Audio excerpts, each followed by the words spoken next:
Hello and welcome to the Friday wrap up. I am your host, Landy, and this evening's live stream is brought to you by David Gockstein. And it is Friday, the 12th of June. We had a big IPO launch today. I think everybody knows what that is with SpaceX. But we are going to start today not looking at SpaceX. We're going to take a look at Bitcoin price action here on a stalled feed from Coinbase. Isn't that great? Don't you love when the data doesn't come in right when you need to actually go live for a live stream? But yes, for anybody out there, I do have some special guests that are going to be coming on here in just a moment.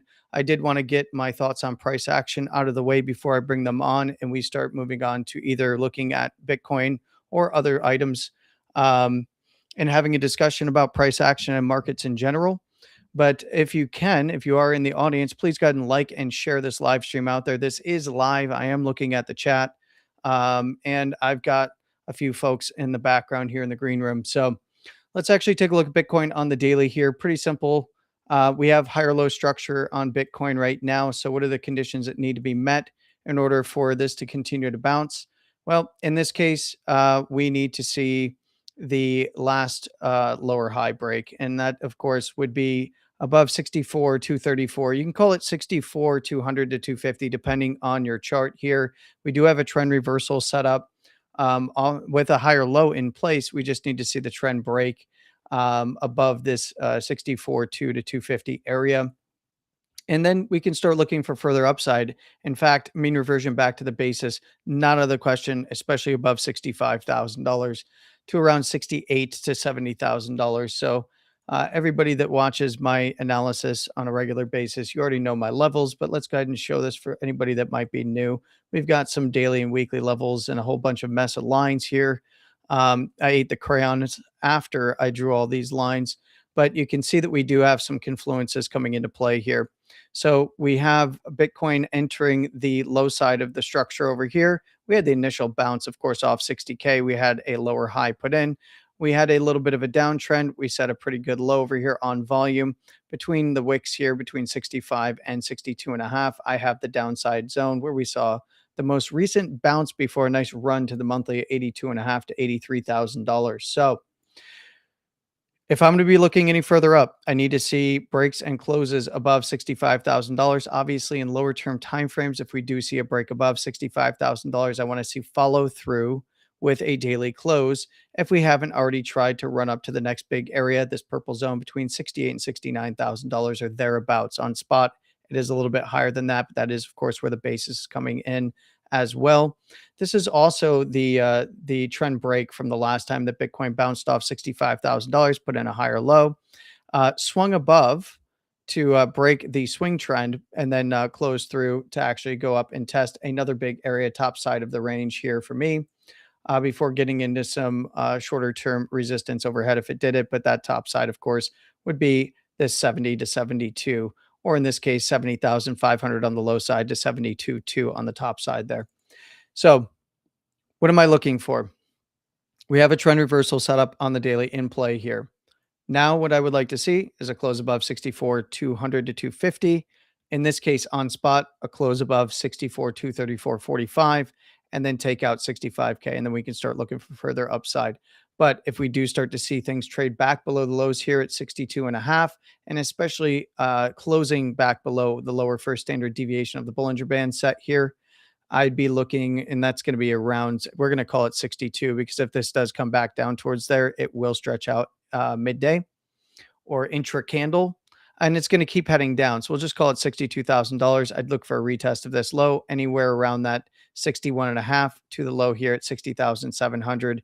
Of course, if that area is dropped, it'd be dropping not just the swing low, but the closes over here. We'd be looking right back to 58 to 60. Everyone already knows what I'm looking for below there. If you've seen any of my analysis, and or if you have looked or heard me on Spaces and looked at any of my charts, you'd notice this big zone down here below 58 to 60, which of course is a monthly to that front run of it at 60K.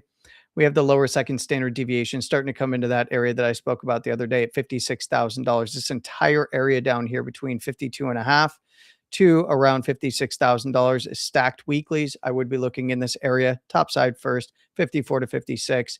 then down to 53 and a half to 52. So anywhere below there, of course, we'd be looking for lower. I'm not actually looking for that right now. That's actually not my first take on where price is headed, but if it does test back down, we had the expansion, a retest of that lower second would not be out of the question. I wouldn't be looking for re-expansion down.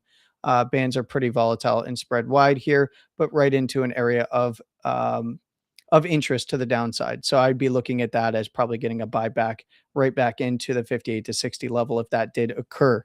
So got a higher low in place, need to see the lower high break, close above 65 in medium term timeframes below the daily, your 4 and 6 hours. That's probably going to start indicating that going into a close of day.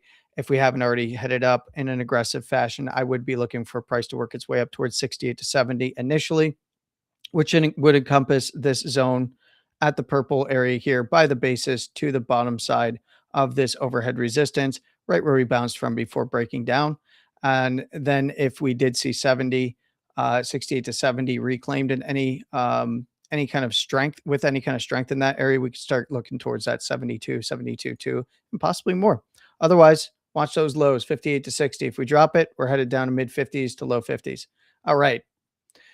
I don't want to make my guests wait too much longer here. They can always ask me about what it is that I'm looking at, but I'm more interested in what they are looking at, whether it be price action with Bitcoin, traditional markets, really doesn't matter to me. I've got some brilliant people with me today. The three folks that I have with me today, I've got one Bits of Wealth, who is a wonderful, wonderful, wonderful person, just a gem of a human being who totally doesn't troll me on a consistent basis and get a kick out of it. But got Bits of Wealth with me back there. Going to bring him on in a second. Of course, everybody knows him from Wolf Bitcoin and from his live streams on Wolf Bitcoin, part of the Wolf Network over there. Absolutely love them. Big shout out to Cade and Wolf Bitcoin. And of course, I'm going to bring Bits in here in a second. I've also got one Ryan Ladd, who you can often find on Wolf Bitcoin and all things crypto if you are in the spaces. And then, of course, the one, the only, the dev extraordinaire, Ash, which I'm really excited about. So I'm really happy to have them here. Hopefully, Bits is here in the studio. We'll see if he is, if I bring his profile in.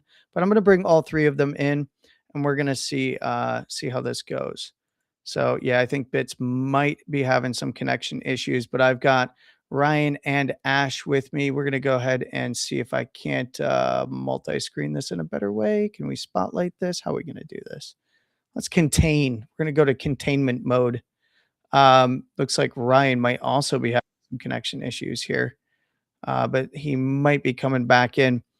So for the time being, I'm going to say hello to Ash. How are you, Ash? It's good to see you. G'day, mate. How are ya? I am doing great. I'm loving this price action, hitting all of my targets. I'm, of course, with Bitcoin. The news today has been absolutely consumed. So I see Bits is trying to come back in. I see Ryan is trying to come back in. Let's see if we can't get them in here. I've got doubles of you and Yo.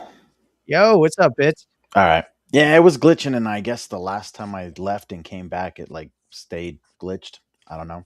Yeah, I think that might be happening to Ryan right now because he Yeah. is not able to. I had to hit leave. I couldn't just. I closed out the tab the first time, and then I came back, and it looked like that messed it up. So I had to hit the leave button. I'll tell him here in a minute that I had to leave and then come back and give permission all over again for Cam and Interesting. Yeah, Mike. I'm starting to feel like the There you battering go. ram here. I just keep getting Yeah. kicked. Oof. Oh, Yeah, that was mid-sentence. rough. That was rough. That's not fun. Hopefully we can Yeah. get Ryan back in here. Yeah, because I see Ryan like 4 different times in here, and I think it's even that way on the stream. Let me look out on the stream. No, it's just showing an empty placeholder box for me in the background here. Yeah. So, yeah, I mean, today everything was the entirety of the timeline, all of the spaces, all of the streams, everything was consumed by, of course, SpaceX. And not a lot of people really paying too close of attention outside of us to Bitcoin. So I'm curious, like, I'd like to start with, I was just kind of introing with Ash. What have you been looking at? Have you had a chance to look at anything today outside of like the normal stuff, your Bitcoin or any kind of your top tickers, or what were you looking at today? Yeah, look, pretty much Bitcoin, man. Like to your point, I expected the timeline to be chock a block full of SpaceX IPO pieces and every space talking back to that. So there wasn't a whole lot more I needed to sort of know about the timeline today. So I was purely focusing on BTC price action, which is generally what I tend to do for the most part anyway. Yeah. Yeah. Bits, how about you? I know you've been on the charts. You probably streamed today too, didn't you? I can't remember. I genuinely don't know. I don't know if I did or not. My life's a It has blur been that right kind of week, now. hasn't it, It's Bits? yeah. Did you go to bed or have you just roll on through? No, I went to bed. Yeah, I went to bed, but I'm not sure. I don't think I have streamed today. No. I did FOMO Friday. I did FOMO Friday today. Okay, so yeah, you were at least on a stream today. Yes. I was like, I think I was, but I'm not sure. Oh man. Yeah, so for those there might be a few people that don't know, FOMO Friday is Lady Trader stream that she runs just about every Friday. And a lot of you guys are on there, right? I believe yourself, Bad Price, and even Ash, right? You're typically on there every once in a while. It's too early for me, man. Like it's really hard to crack open the charts at like 2:30 in the morning for me. I can't hold a candle to our lovely Lisa, so alas, I don't shop to the FOMO Friday. Yeah. All right, that's funny. But we've had Nat on there though. Nat's been on there. I think we've had William. William wasn't on today, but he's typically on there, and then Bad Price. Yeah. Nice. Well, I'm sure that a lot of the stuff that you cover there probably going to cover here. I'll kind of open it to you because I know Ryan is not here for charts, but he is the quant. He's the quant of quants, and he's got a lot of things that he's been looking at. And I figured, hey, Ryan, why don't you come on here, even if you're not comfortable yet showing your charts? He can throw out a few things when we round around to him that maybe we can take a look at for him. I know that I like to open up brand new charts and just start charting them. I used to take requests. I know Bits, you do the same quite often. You'll just kind of look at the chat and take requests. Yeah. But Bits, do you want to go or do you want to have Sure. Ash go? No. Go ahead, Bits. I don't mind. Yeah. Yeah, let's go ahead and share your screens. And you can always share your screen ahead of time as well, Ash, if you want. And I can just turn it on and off here. Like I'm going to bring up, I'm going to end my share here. Yeah, there we go. And we'll bring in Bits and we're going to spotlight it. So this is going to bring our profiles away, but we're all still here on the stage. Okay, cool. Oh yeah. Before Bit starts talking about his charts, he needs to define whether or not it's inverted or regular. Please. Well, at a certain point, I would like you to know what kind of chart it is. See, we're going to start testing you, Ryan, is Bits, myself, and Ash. What we're going to do is we're just going to start randomly inverting charts and then sending them to you and seeing if you can identify them. I will tell you, it's the greatest lesson I've ever learned so far in my charting journey. So thank you, Bits. You're welcome. That's funny. It was a good moment. That was a good moment in the DMs. But yeah, look, I like inverting them because it helps break like the bias and the automatic programming that your brain does to like paint a reality that is friendly to you. It's the same reason, like here's an example. It's the same reason that you don't notice certain vehicles until you're looking for those vehicles or paying attention to those vehicles because you're either shopping or a friend bought one or something, and then suddenly you're like, man, everyone has one of these, right? But you never noticed before. So our brain does some interesting stuff in terms of filtering out what it believes subconsciously, what your brain believes is either irrelevant or not in your benefit. And sometimes it chooses to protect your emotional state rather than what it should, which is your actual well being in showing you the truth. But and it happens in trading. You sometimes you just look at stuff as well, and your eyes just kind of fill in the blind spots a little bit. So it's an interesting exercise, and a quick little flip does wonders for like just resetting that, and you're suddenly kind of like, maybe that doesn't look as good as I thought it did when I'm looking at it from this other angle. So it's good trip, good trick that you can do. And it's, if you're on TradingView, it's a simple, is it Alt or Command I think is what it is. So um, pretty easy. You can also just Yep. come on here to the scale and invert it here as well. But yeah, Alt I or Command I. Look, I mean, guys, what I've really been focusing on, Landy, is the fact that even though we had this big sweep of that February low, which was, it's a big area for us to watch here on this move to the downside. That was last quarter's low. It's also right around the POC of this area from back in 2024 where we went sideways. That's also kind of right around there. It's here in the low to mid 60s.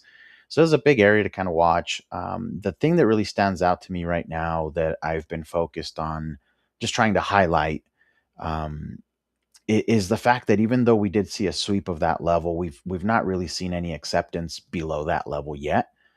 The only time frames really that you'll see that we got to close below that level is below the 1 hour. You Yeah. have to go all the way down to 1 hour, and then on the 1 hour you did have a momentary close below that on the subsequent candle immediately just put you back above, and you didn't get any closes below that since. So I think that says something. Does it guarantee that we can't go back below there? No, it does not.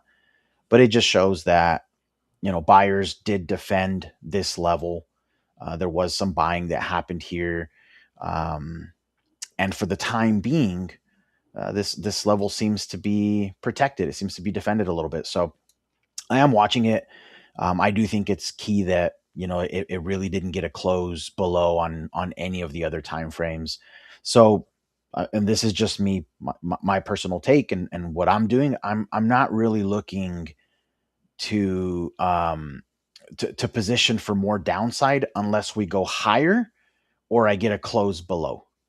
Here in the middle, I have short exposure from higher up, but I also did grab some long exposure on that move down. So I actually managed to. I waited for the drop to finish, and then on this little pullback here on this retest, I did grab a foot soldier, as a Lady Trader likes to say. So I grabbed a starter position, and then I added to it here after we talked about this pullback, essentially all of Monday and Tuesday, saying that I wanted to pull back right here into this area. Ash and I were discussing it in the DMs. This vector, talked about it with several people, several groups on several spaces and several streams throughout those 2 days. So we got the pullback. I was able to scale in here with a little bit more size.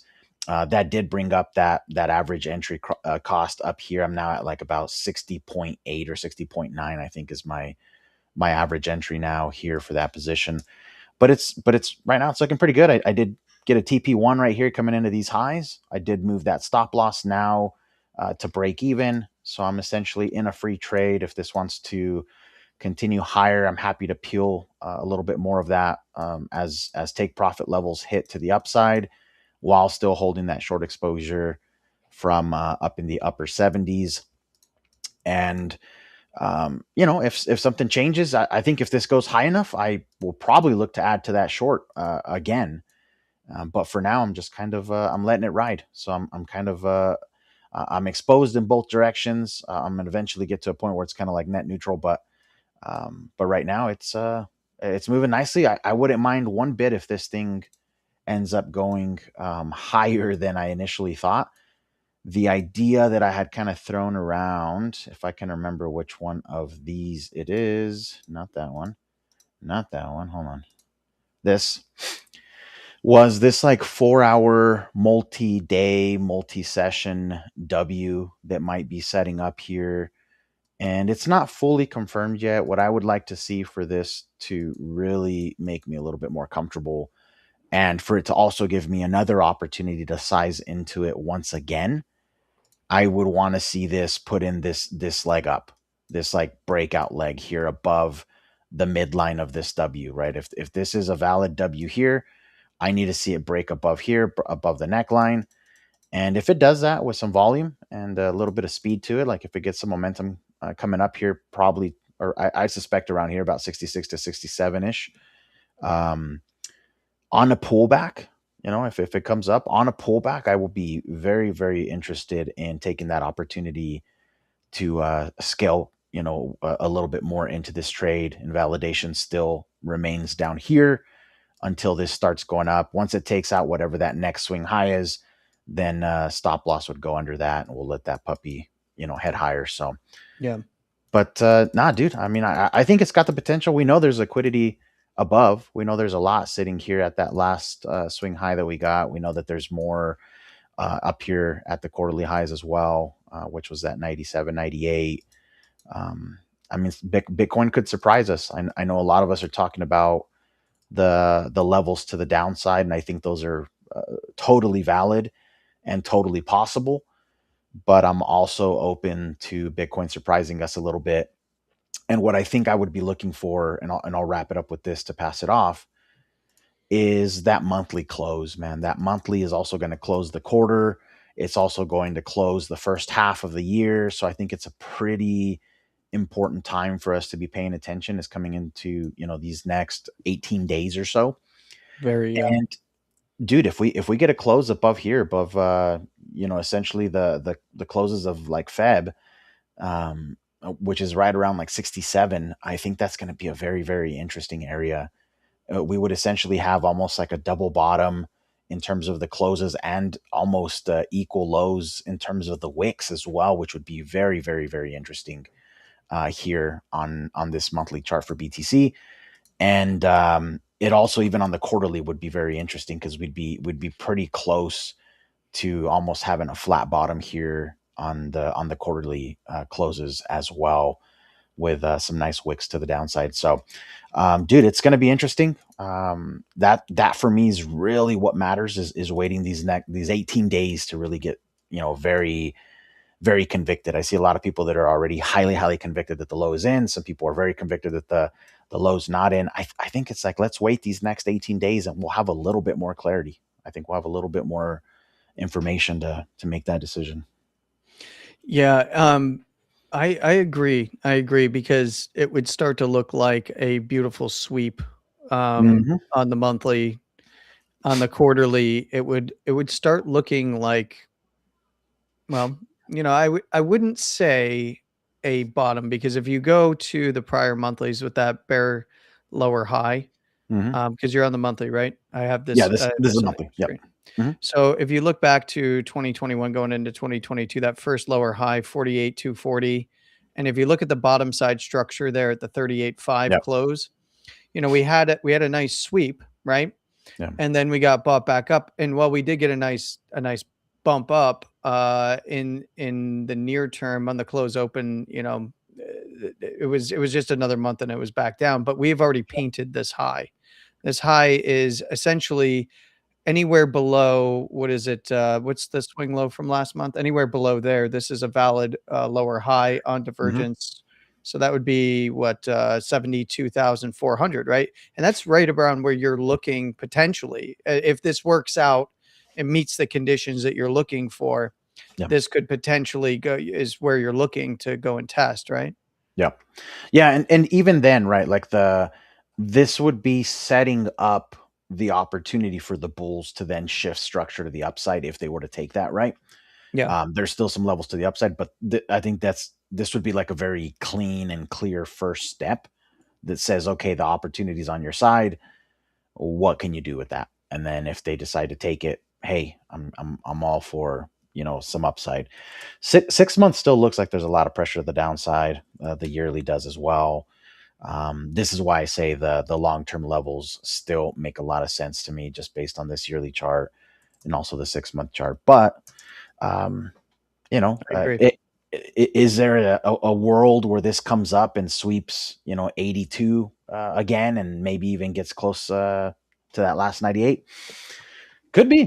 It really could be before we go lower. We'll see.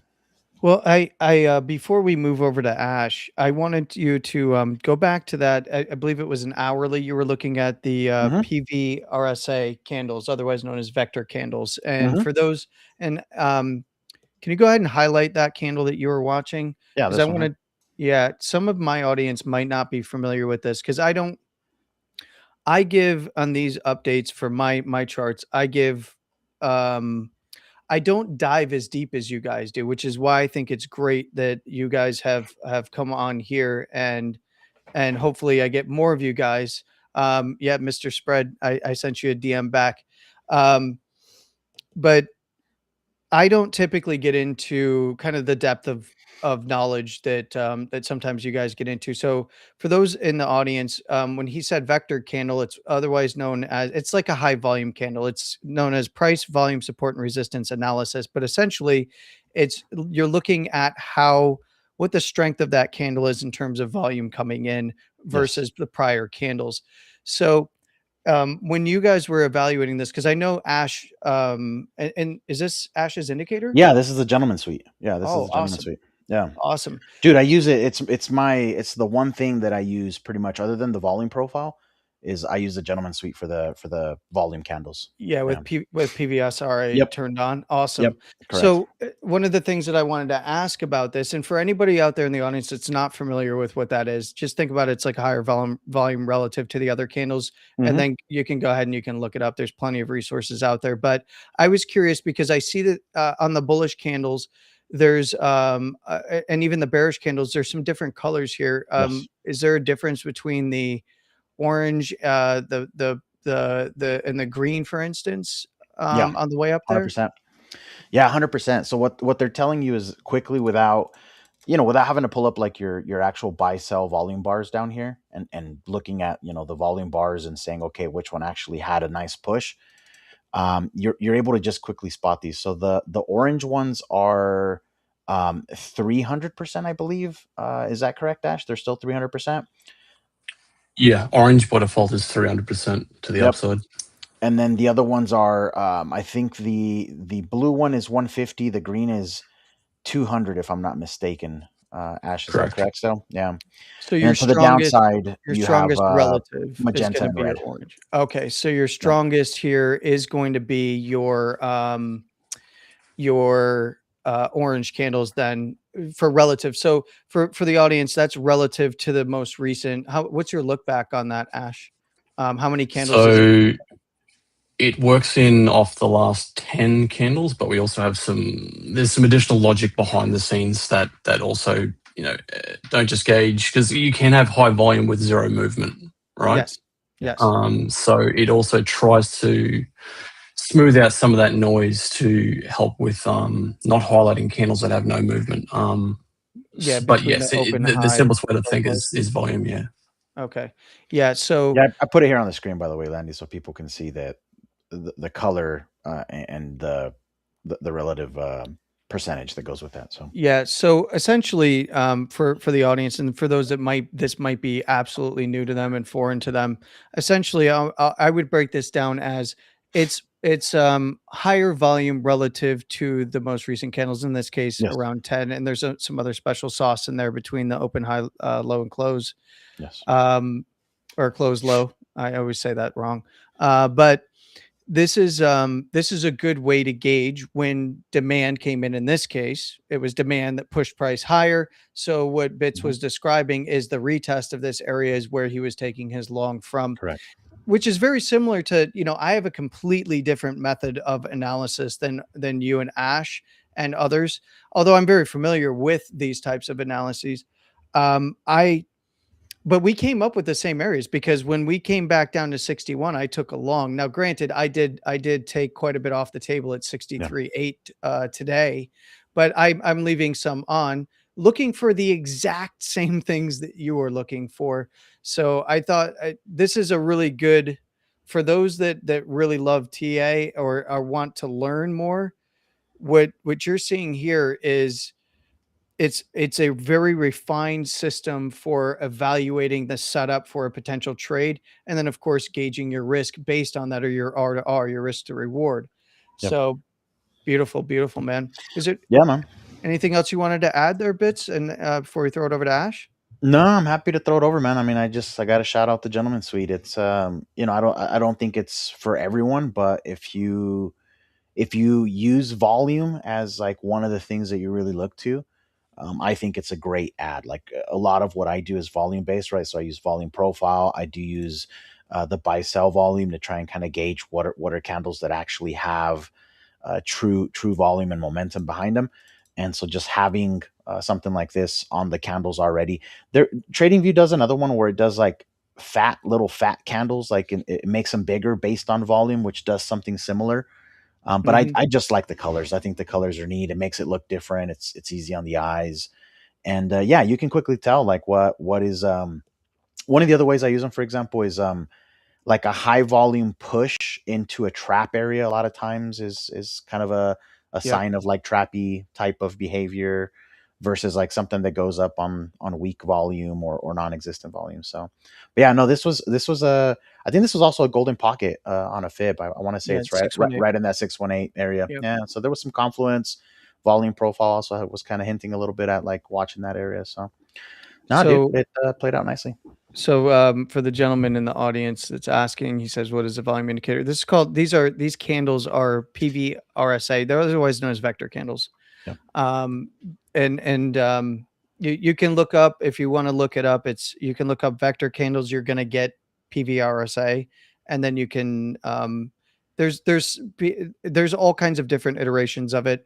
Ashes, I would say, has some special sauce, more than likely. Yeah. But you'll see generally when you're looking it up online, you'll see just the basics of what the percentage is and the look back and like all that kind of stuff, which is how many candles it looks back. But it's brilliant, man. I love your analysis. I'm gonna pull Ash in here. Yeah, get him up here, man. Yeah, I know you've got some charts here, and unfortunately, Ryan's having some trouble connecting. And I know that, man, this is beautiful. Why didn't my charts look like a freaking mess? And look at your guys' charts. Because you're not an Aussie master wizard dev, Yeah, so, man. Like, look at this. Yeah. It's all fancy looking. Yeah, man.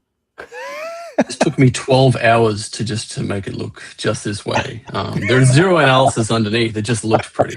So. It was the crayons, yeah. Got it. It was exactly the crayons. Bingo, bango. But that was awesome, man. You've also been killing it recently. Well, not even recently, just not doing too bad. Not doing too bad, man. Yeah, it's been good, man. It's been you good. guys are keeping me I like sharp. So watching you guys keep me sharp, man. You guys keep me sharp. So I appreciate that. Yes, stuff, man. Well, I guess first of all, thanks for having me. Well, thank you And for coming echoing back. all the same sentiments that you guys had, man. Like, yeah, look, I giving small accounts like mine a little bit of exposure is it's forever. We'll forever be thankful because it is very difficult to grow certain some of our accounts when we only say stick to just TA and we don't spend as much time on spaces and things like that. So really appreciate that. But whilst I normally focus on some sort of lower time frame stuff, I thought I'd mix it up today and actually show some of my much higher time frame outlook pieces for where I see us going. So what you're looking at here is this is the 1 month BTC index chart, and I've just done some very generic squiggling on here, and what you see there is one the indicator that we've been talking about, which is the Gentleman's Suite, and standard PVSRA volume pieces down the bottom, which I don't really need right now, so we'll hide that, and our oscillator that we use. So this is something that I've recently released. People will get access to that for free if they use our premium suite. If people don't know about that, either just check out my profile. It's the pin post. If you have any questions, feel free to DM me. I guess that's the end of the shill for that, and we'll just get into the analysis. So What what you see here, are you naming the oscillator? Is it going to just be Gentleman Suite oscillator, or is it? it's just called the Gentleman's Oscillator right now. Feels like a missed it's a working title. opportunity. Feels like a missed opportunity, Ash. It's the Aussie Cipher Pro, I think, is what you need to call it. I mean, it feels to me like the Aussie. I knew you were going to go for it. I knew you. Damn, are we pitching a rebrand already? Are we? Oh man! Look, tell you what, shoot me some names. It's as simple as a rename. It doesn't take a whole lot of effort on my side. So, hey, I'm happy to work with the people. But look, what you got here, I've done really basic TA. Curve, straight line, cool. Tricky, not really. But what I want to show people is a few things that I'm looking at right now that's pointing towards some of my future targets where I think, or where I'm envisioning we're going to land for the bottoming ranges for this cycle. So what you've got here is our oscillator down the bottom and a few key little points here that I've highlighted. So this little line here is our 50 moving average, our 50 EMA on the monthly time frame. And as you can sort of see, in the last handful of times we've bottomed, we've come in around the 50, a little bit below the 50, below the 50, and now we're just sort of in and around, sort of tinkering around below, not quite closing below, 18 days left in the month, so we're sort of in no man's land at the moment on the monthly, but you can sort of see the pieces here that I'm trying to indicate here. And this monthly uptrend, which is what I'm also using as a little bit of a confluence.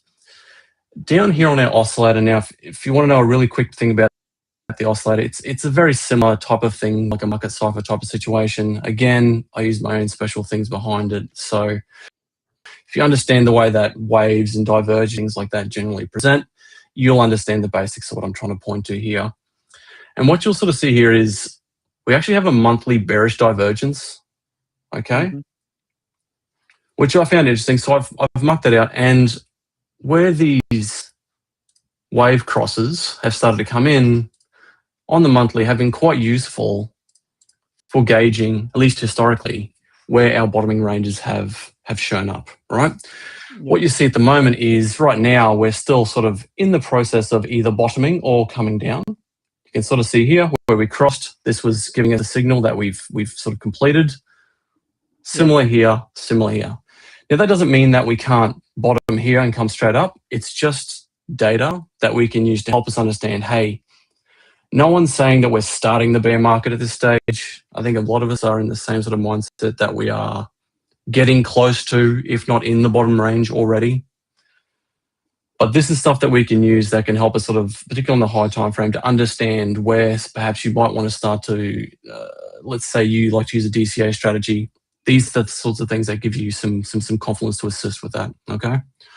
So that's really it for the monthly. The weekly is actually where I find the more interesting stuff right now. And it's a little bit more noisy, but it's showing the same data.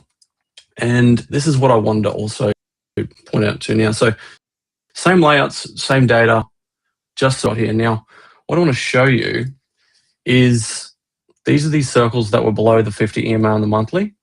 Okay, same ones, same locations. And in our oscillation, where you see, right down here, you see we actually formed a bullish divergence on our waves. As we came down, we formed a bearish divergence, giving us our tops. Another bullish divergence, giving us our bottom range. Bearish divergence for our previous top. And now we're in this, hey, where are we landing right now, okay? So what I'm actually looking for is two things. One, if you can see this pink and blue, this is our high time frame wave, okay? This is our monthly wave. You can sort of see it denoted over here. And the green and the purple are our weekly or our chart waves, okay? So for me to be really keen, what I want to see is I'd like to see this trickle down to, say, somewhere around here perhaps. Allow us to sort of identify a bullish divergence on these waves corresponding with a high time frame or monthly time frame wave cross, okay? That there will put me in a much more comfortable position to think, okay, I think we're pretty much done, right? It's time for us to start to form our bottoming structure. But until I see that, anything that I'm seeing right now, unless I start to see, really, high time frame impulsive price action to the upside, I'm still looking for some downside targets. Okay, and what that is for me is I've got pockets. Okay, I never like to look at straight numbers for these sorts of things, but what I look at here, and this sort of speaks to that vector logic that Bits and speaking to just moments ago, is that those vector candles, they don't just mark where the volume shows up, right? Where the impulsive move might look, where it might originate from. They also are absolutely fantastic targets to look for retracement pieces to come back to, because it's effectively the scene of the crime that we want to see revisited, right?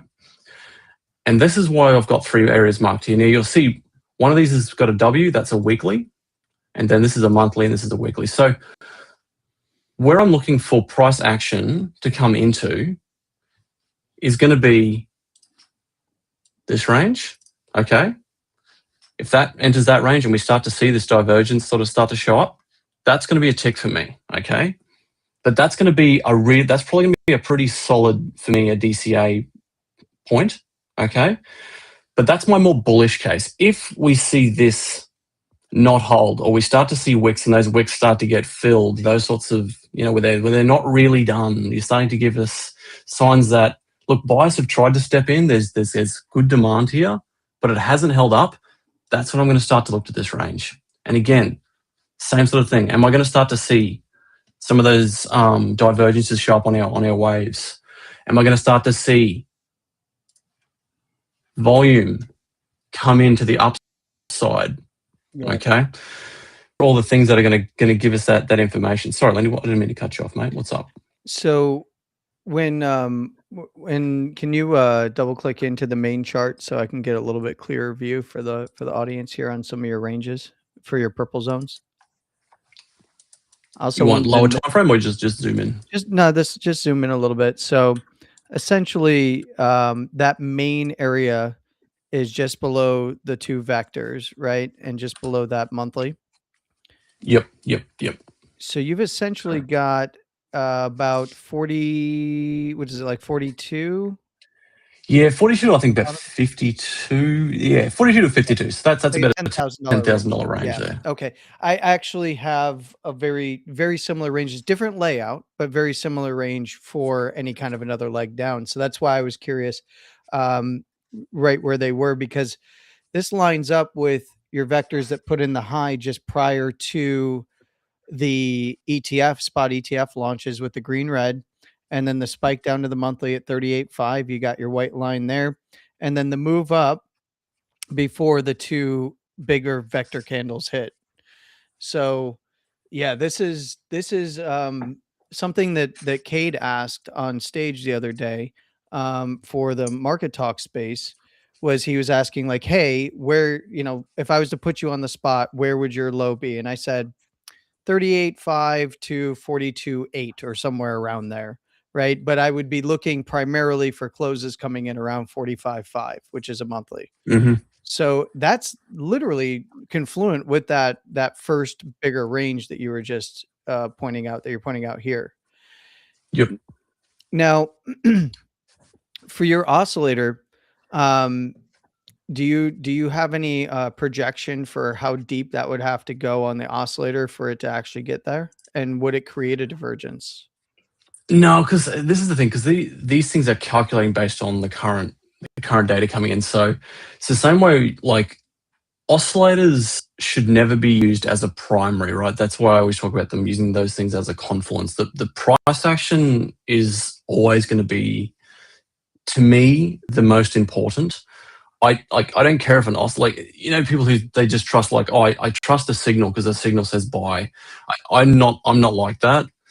I'm looking for price action first, and then if I see price action that is giving me much more bullish sentiment than, say a low time frame bounce, no, like a bit of indecision, like we hit an area and we just sort of fluff around there for a long time. Those are sorts of things that go, okay, to me that's probably, it's either trying to start to form a bottom, which is going to be a process over time, or we're going to see it cut straight through, right? So I'm using this as a tertiary confluence type of indicator to assist me with my price action analysis to give me a stronger idea of when I believe the bottoming ranges are in. Okay. Yeah. Awesome. I mean, that's primarily how I do it as well. So, and I think that generally in the circles that we all run in, this is kind of how we utilize just about any kind of indicator. You know, we have for a long time, there was indicator fever. Remember, back in 2018 to 2021, everybody had a million different indicators and it's going to call the low. It's going to there's no such thing, right? It's a confluence of you watching price action in combination with the confluence that you're seeing in other metrics like an oscillator, like volume.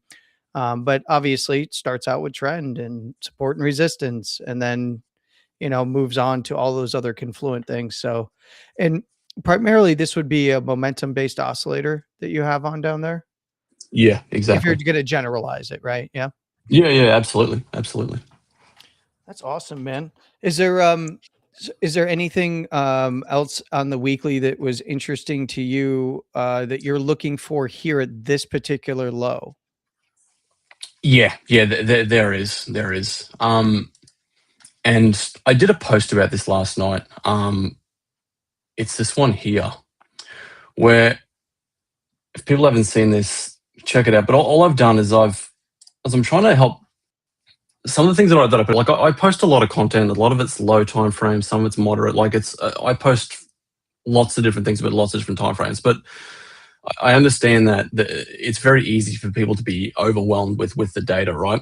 And so I did this post last night, and what I was trying to highlight, and it's really not like anything special. It's really basic stuff, but it's when you're trying to determine, like, if you're unsure what trend you're in, or you got people saying this is a pullback and we're going higher, or this is a bounce and we're going lower, or whatever the sort of the bias might be, is volume is king, right? And what this does here is this screenshot here. This can actually, if you can read volume, you almost don't even need a chart. Like, it sounds like a weird thing to say because we love drawing lines on charts, particularly in crayon. But Yes. like, when you see this sort of stuff here, like, do you really need a chart to tell you that price is going lower? Do you need anything more than this to tell you that price is going higher?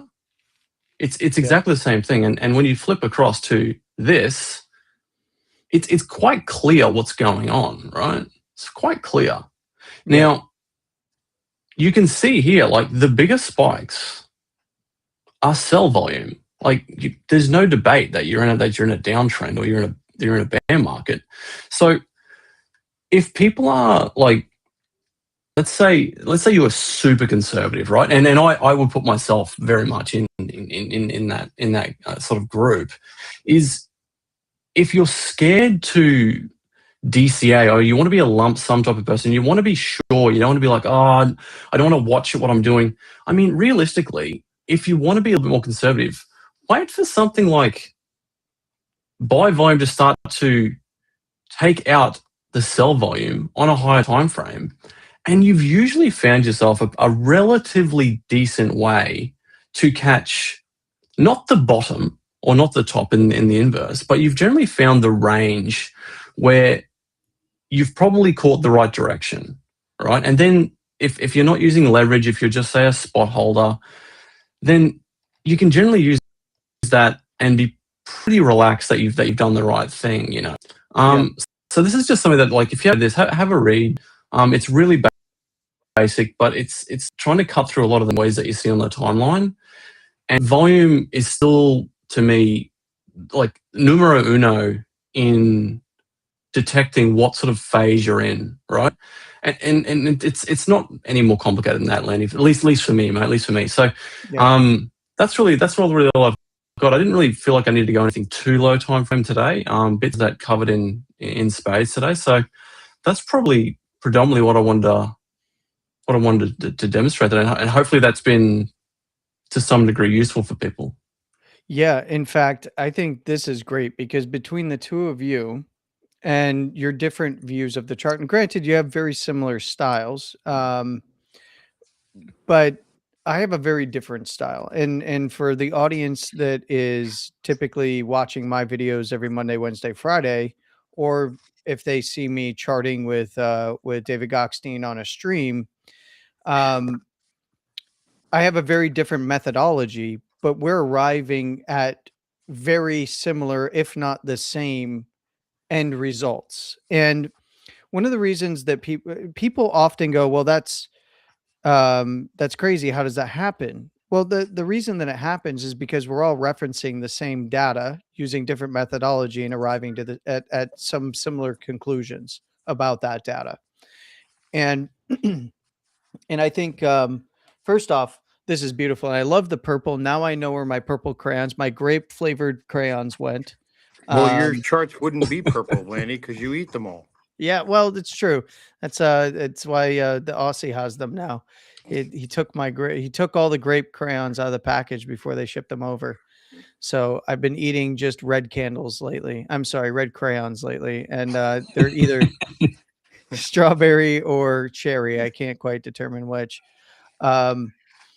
But realistically, many of us that are, I would argue, actually good at analysis of price action, because there's a lot of people that because anybody can post a chart on the internet, right? And often those charts are used as bait, especially when it leads with Bitcoin, and then they start posting charts about shit coins that they want to dump on your head.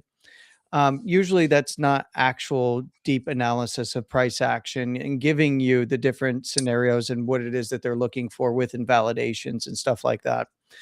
And this is where my main goal on Fridays from now on, I kind of described this last week and this week, and this is more just to kind of um, for the audience.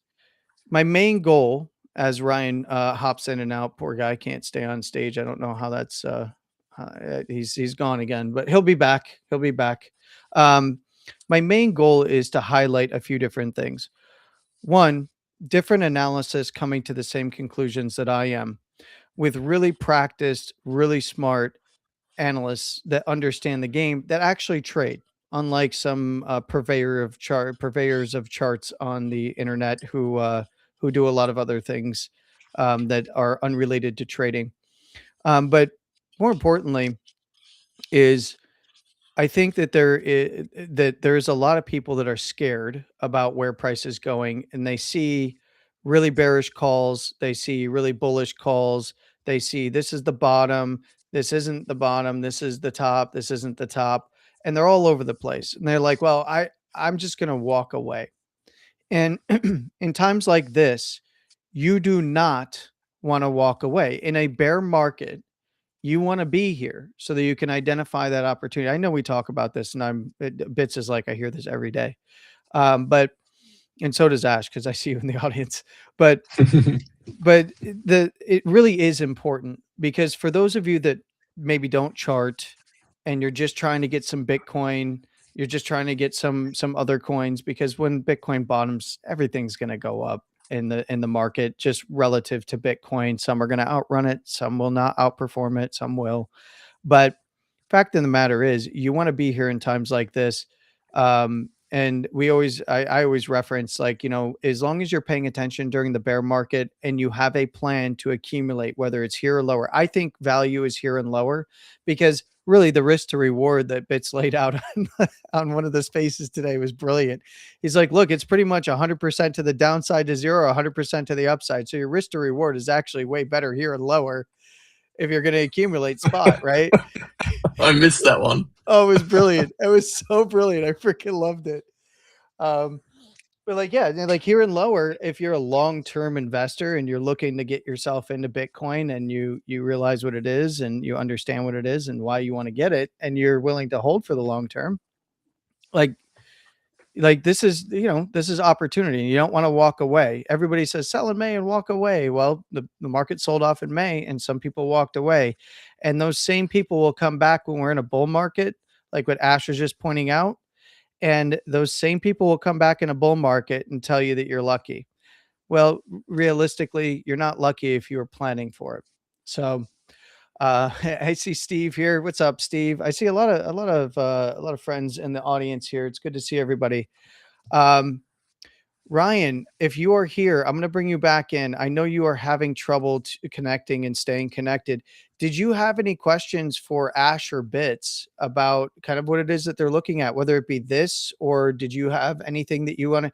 Because we have Ash obviously developed this suite of indicators, and then of course Bits, who's super practiced in using it in his analysis. Yeah, you've got the prime opportunity. By the way, Ryan, of course, of Wolf and ATC fame, folks out there know him pretty well, I believe, by now. This is like a great opportunity, I think, for someone like yourself who is just beginning their journey in adding technical analysis to your toolkit, to ask some questions about what it is that we're looking at. If there's any kind of burning questions you have, or if you want one of us to pull up a ticker and take a look at it. Yeah, I Like, don't know. Can you hear me? yeah, you're there. I Oh, hear you. okay. Yeah, I have no idea what's going on. I've used Chrome, Safari, my laptop, my phone. I don't know. It just keeps kicking me. Maybe that's what it means to be a pleb, I suppose, or a newbie when it comes to charts.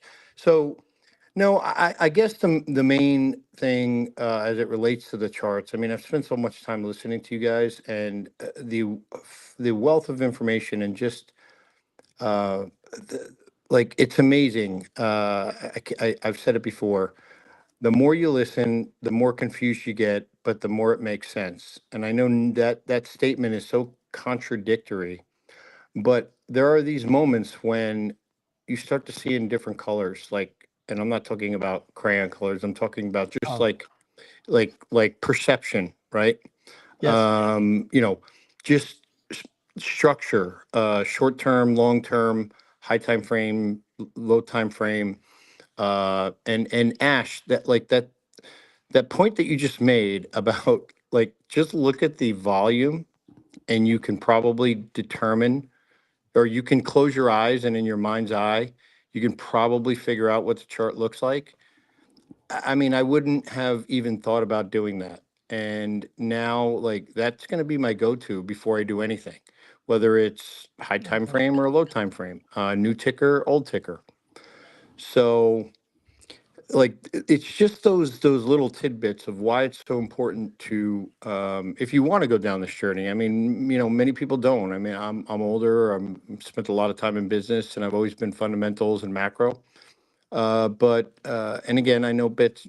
I say this over and over and over and over again, but I do push myself. I like to learn new things. And on January 6th of this year, Bitch challenged us all. He said it's going to be a bear market, and you build in bear markets. So I challenge everybody to get better. And I took that seriously, and I dug into the charts because I'm like, I generally get things right uh, in terms of the way I see things moving, but I'm either too early or too late. And maybe this TA stuff can help me, or maybe it can't. I don't know. I'm going to start the journey, but I'm going to give it a fair shake. And I'll tell you, the more I get into it, the greater I feel about my decision, because there's two things, and because this is what I think everybody wants to know, if you're new or if you're listening, or by combining all of those things, what I've effectively done is because there's an opportunity cost of deploying capital, right? And if you're too early, that capital is sitting there and it's not doing what you want it to do. And if you're too late, you may have missed something. I'm not saying I'm spot on pico top, pico bottom by learning TA, but what I am is closer to the time of execution. And that means that my money's working harder and more efficiently. So Mhm. I don't know if that's what you were looking for, Landy. I'm just giving everybody kind of a sneak peek into my journey. I mean, I'm only 8 months in, or 7 months in of actually getting into the charts. But I've been listening to y'all and been part of the groups for about 18 months now. Um, I can say though, like Landy, just looking at the way you come at things. Like you have the ability, I would imagine, to do what Crypto Crank does on a very short scalp standpoint because you understand the charts, but you also have the ability to do what Ash and NatNat and Bits and all the other folks. Like I don't want to leave anybody out, so no offense to anybody, but you can make longer term investments, but you can also evaluate the fundamentals of the business and the trends of the market, right? Yes. So that's kind of we had talked a little bit before this, and here's one ticker I want you guys, if you want to pull up. It's a theme ETF because I think themes are really important right now. It was talked about in the macro space earlier. Pull up QTUM. QTUM. Yep. Yeah, if You want to Ash bring your chart up, Land, or you want me to do it?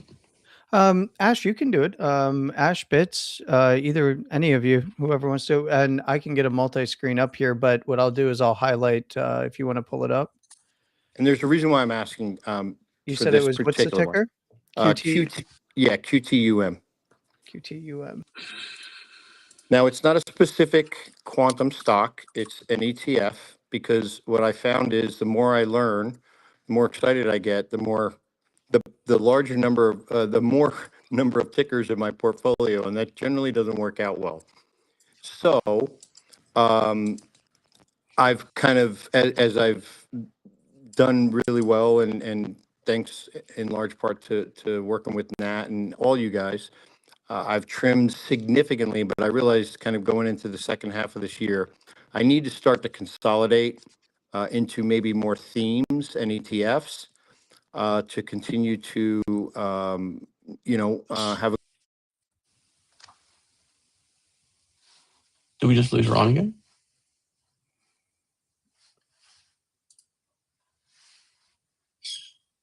Yeah, I think we did. He's gone. I think we lost Ryan and Landy. Just me and you now. No, I'm here. I'm here. Yeah, I was just trying to get Ryan back in the game here. I was about to announce that we were Taking over the stream. We were taking over. And this is the beginning of our 24-hour stream now. Let's see. It's so about to get live. All right. I'm trying to figure out how I can switch you guys because it's not actually very clear how I can switch you guys. So if I maximize, I can see Bits' chart. Oh, no, it's my Okay. chart again. Okay, so Yeah, that's your I chart. think he was trying to side by side it though, maybe, or something. I don't know. Oh, Can you It's side by side on it cutting or the- no? Yeah, I can, but it cuts them off. It's like so it's cutting off Mm. price and volume and on one and Gotcha. the other. So why Nah, don't, I mean, why don't we hop back to Bits here now that I got Ryan back in? Hey Ryan. Yeah, I don't know what to tell you. I mean, obviously it's old guy stupidity, but I don't No, think so because I'm it tech. seems like an internet problem, honestly. It's Vince, I knew you were gonna damn it. He just dropped right as you inverted the chart.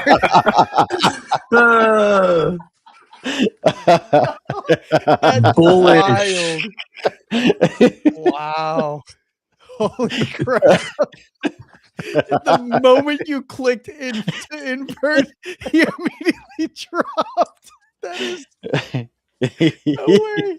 He was sitting on top of it, and then when it flipped over, he fell. No.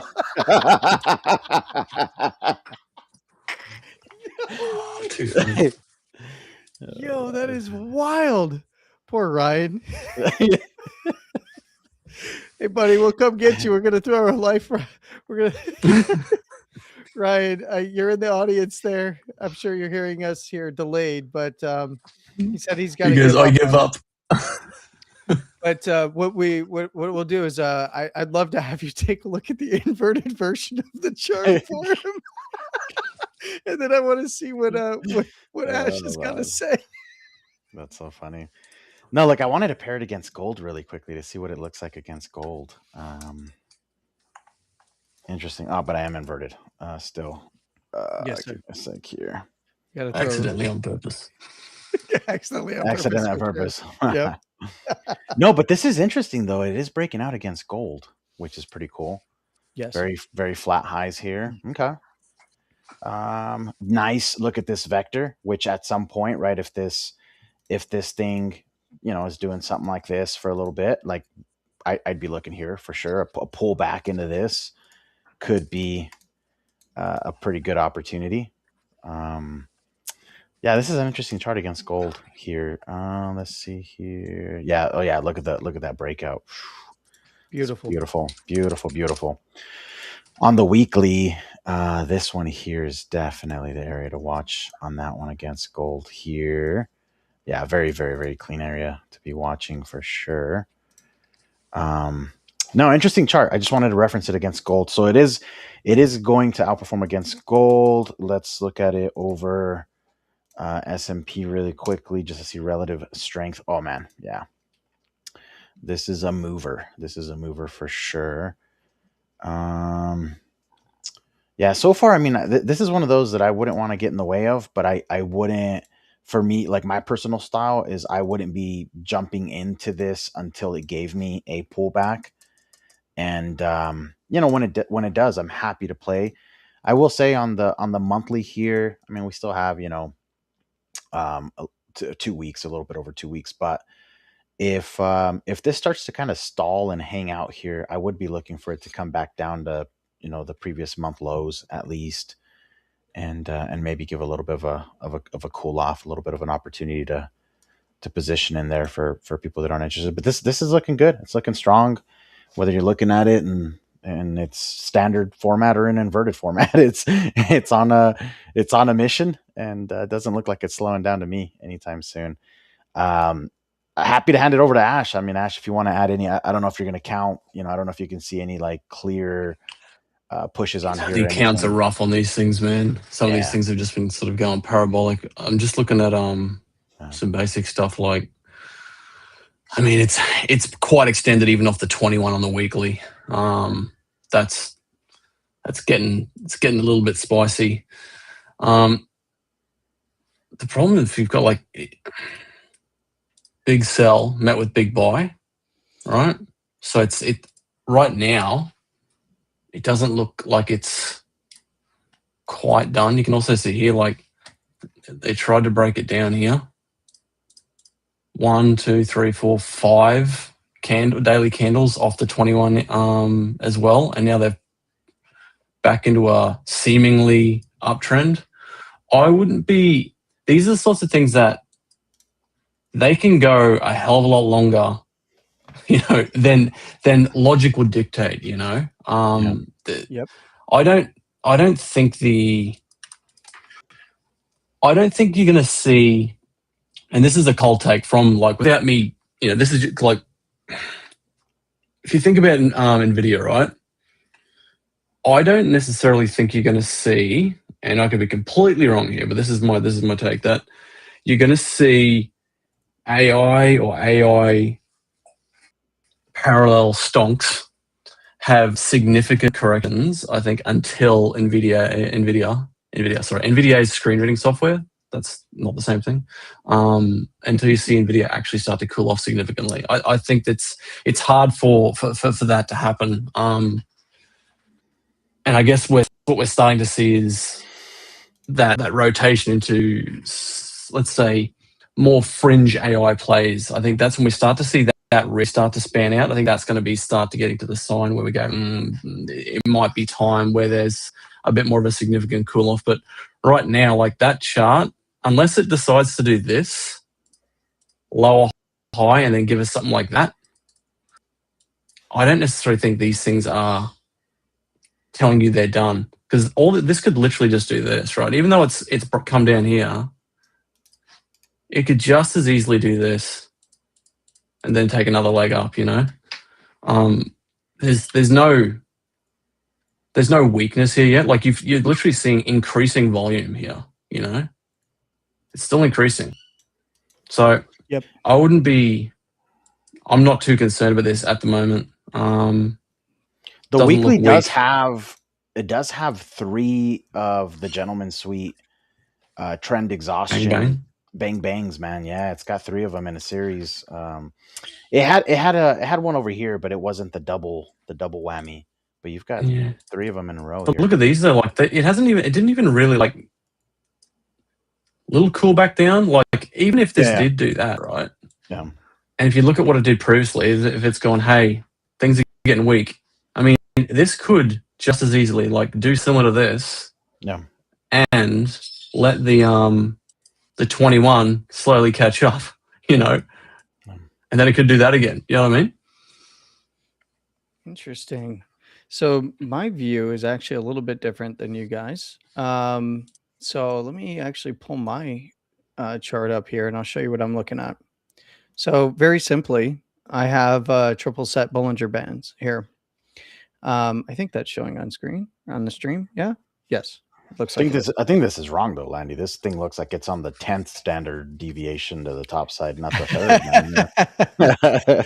Well, this is a monthly, so look, very, very easy to identify here that this is a move still in progress, and it really is going to come down to, in my opinion, how this monthly candle closes. Yeah. Is going to dictate whether or not we see this start to slow down and then come back in for a correction. So obviously, the big area here to stay above for me would be 115.50, right? Because if it takes out that higher low right there at 101, and especially the swing low below it at 98.21 as a zone on the lows, that's kind of the red line. Because if it's already breaching that, it's already below the basis, which is just a 20 simple. Yeah.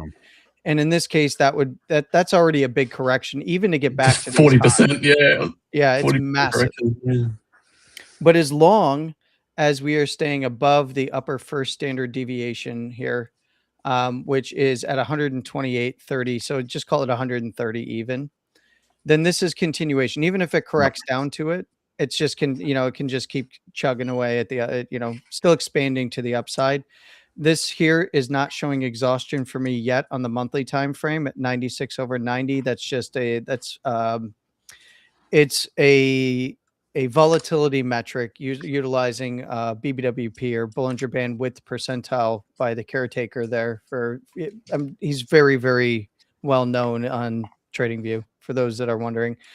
He just took Bollinger Band Width and Bollinger Band Percentage and did a calculation with it that is direction neutral. In this case, expanding away from the basis band, you're getting the expansion to the upside, and it's not overheated yet. Although at the close of this month, it might very well be. In fact, I'm curious to see what it would be or where it's at in terms of its actual chart here. Oh, hey, D7R, I've got your RSI on there. Anyway, shout out to D7R. He's always in the Wolf Bitcoin. Yeah, I see him all the time. Yeah, he's also just wizard like Ash when it comes to developing indicators. Yeah, this is telling me that this would take at least a month or two to actually top out and then get under the moving average here, which means that we could still see continuation to the upside. And then it's all about structure. Yep. So right now, weekly, what I'm seeing on the weekly is nothing bad, especially with the close this week. Closing where it did after swinging the low and failing to lock in a high on a closing basis here. This here at anywhere below the 152.30, even though the swing is all the way down, and this is compression to expansion, it is topping out, but this can continue. What you'll see is for volatility bands and volatility sets, what you'll see is the what am I looking for? Am I looking for a drawing tool? I think I'm looking crayon tool. Yeah, yes. I ate all the crayon tools and the brush tools. So give me a second here. What you'll see is even if this goes sideways, we're going to continue to see, as long as it's trading above the basis, we'll continue to see the upper second and upper third continue higher, which gives further upside targets as the upper first begins to move up. Right. So where I'd be looking right now is I'd be looking to see if this gets any kind of a close below 152.30. It will lock in the high. It's also screaming hot on on a regular stochastic, which is not a Stoke RSI. For those that use Stoke RSI, understand if you're using RSI and you're using Stoke RSI is an indicator of an indicator. It's just an oscillator for the RSI. You might as well just look at RSI and then use a regular Stoke. In my personal opinion, that's not for everybody. You have your own systems, but if we were to start, yeah, this wouldn't even throw a bearish divergence. Are you kidding me? By the way, Nope. this holy shit, man, this is strong. Yeah, Yeah, that's this move is not that's over. bullish. This move is not over, man. Especially with a close like we just got this week, closing on a new all-time high. This is profit taking territory here and above, right? Because it will correct. It's just a matter of how far can it go. I mean, could it get up to the 180s, 185s? Absolutely. It already swung up to the high here on this side. We swung up to the high at 170. So, if it was going to spike up further, I'd be looking for this to continue up upper third to around, because it's been tagging the upper third the entire way through. I'd be looking for this to actually head up to around 180 to 185 pretty easily in the coming weeks, as long as it's holding that 152.30 floor. And then week to week, I'd be extending that to the upside. Daily probably looks, yeah, daily's fine. This is actually bullish. Got continuation drives, needs to re-enter the bullish control zone. I'm curious here. What would we get on a hot read over the SMA? We would get above, 166. And what did we close at? Closed at 161. So above 166, this is entering not just the bullish control zone, but getting above a 5-period moving average. Yeah, this thing is, it's still cooking. I would just be careful. I'd watch 152.30 to the downside. And realistically, from the daily perspective, I'd be watching that 152.30 to around the 147.51. But if you've been taking profit in this area, good on you. If it loses the lower first, it's going for this area down here on the daily at 137 and potentially more down to the 130 area. But when I look at this monthly, it's all about this area between 102 and 115. You want to see the top side hold, and can it front run it at like 120? Absolutely. But that would actually be a value buy here. If it holds up, but you're looking at it possibly digging into the structure there and causing some issues. Any thoughts, guys? I know that I'm just doing like The 200 level looks interesting. I threw a quick trend-based fib on here. Let me go back to your chart. Just of like this move off of the lows. You can grab either of the lows. It's going to give you pretty much the same thing. But basically bottom to that swing to this here. And that gave you this trend-based extension here on fibs.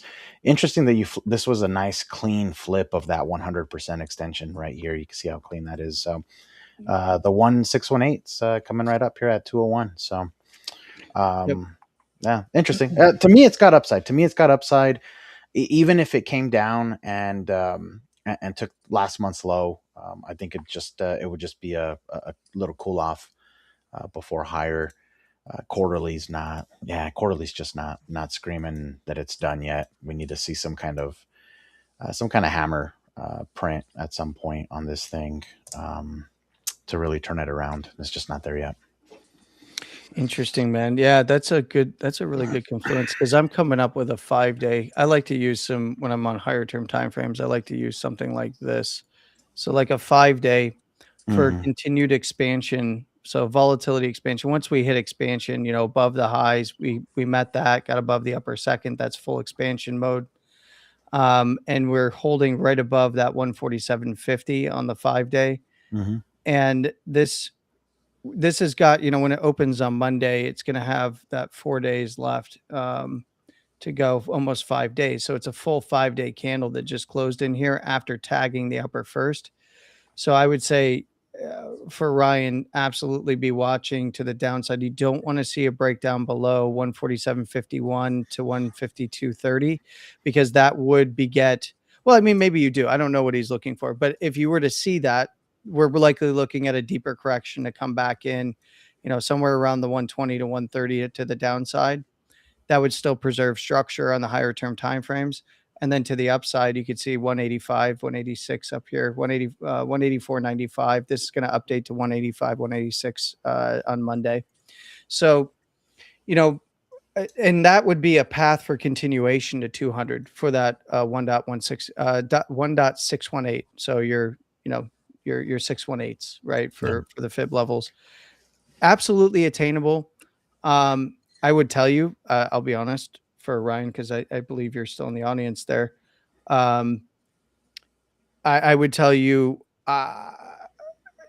yeah, this is the latter stages, in my opinion, of this move up, and before either the wider correction that's either going to happen from here or from just a bit higher. And I think it likely goes in for a weekly base for a weekly correction. And then it's about what kind of structure does it preserve. But yeah, it's strong, man. This has been cooking for a while too. The monthly's wild. And I'm curious, what are you looking at there, Dev? I keep calling you Dev because you're Dev here, but you're Ash. Yeah, no, that's cool, bro. No, I've been quietly just keeping an eye on Circle's correction. Just the last few weeks. So interested to know what you guys are thinking about how Circle's looking right now. Because like I was tracking it all the way through here. And when I saw this, I mean, I haven't talked about this on stream with you guys here, but I played like a 3-wave impulse. And I always felt like this was too short and not volatile enough to complete the move. Mm-hmm. But after we saw this and this, I was like, okay. And now it's just fizzling. And like the best case I can see right now is for it to come back down into this gap and maybe form a base. But if it sort of does something like this, like I'd be worried that we're not going to see not zero, but obviously like it's not looking.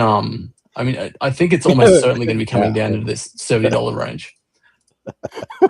We might see negative prices. As soon as you said that, I thought about bits. Well, the R to R is either 0 or back to the all-time high. Zero wouldn't be too far away. But the R to R here doesn't even make sense, man. I don't know. Look, when I'm looking at your chart here, and let's flip over to bits. Put that at 0. While you're it's a brutal looking chart though. That's funny. Oh, that's what we want, right? Something like that. Disgusting. But I would, my first take would be exactly the area that you pointed out at the low. So let me flip over to bits real quick here and let's see what he's got going on here, because he's looking at the higher term time frame for sure. Yeah, I'm trying to do some wizardry here. See if we can. Do you have the 10-year candle on Circle we can look at, Bits? I got the 10-year candle. So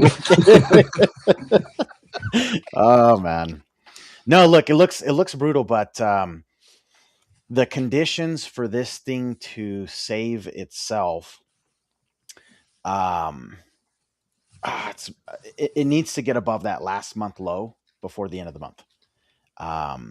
This could be setting up here to be a reversal on the weekly, but it's going to have to act fast. I mean, it's going to have to really do a lot of work next week, I think, to get itself back up there. But I don't like how this closed. This still tells me that next week when we open, it's still likely to print to the downside. But yeah, that's still not.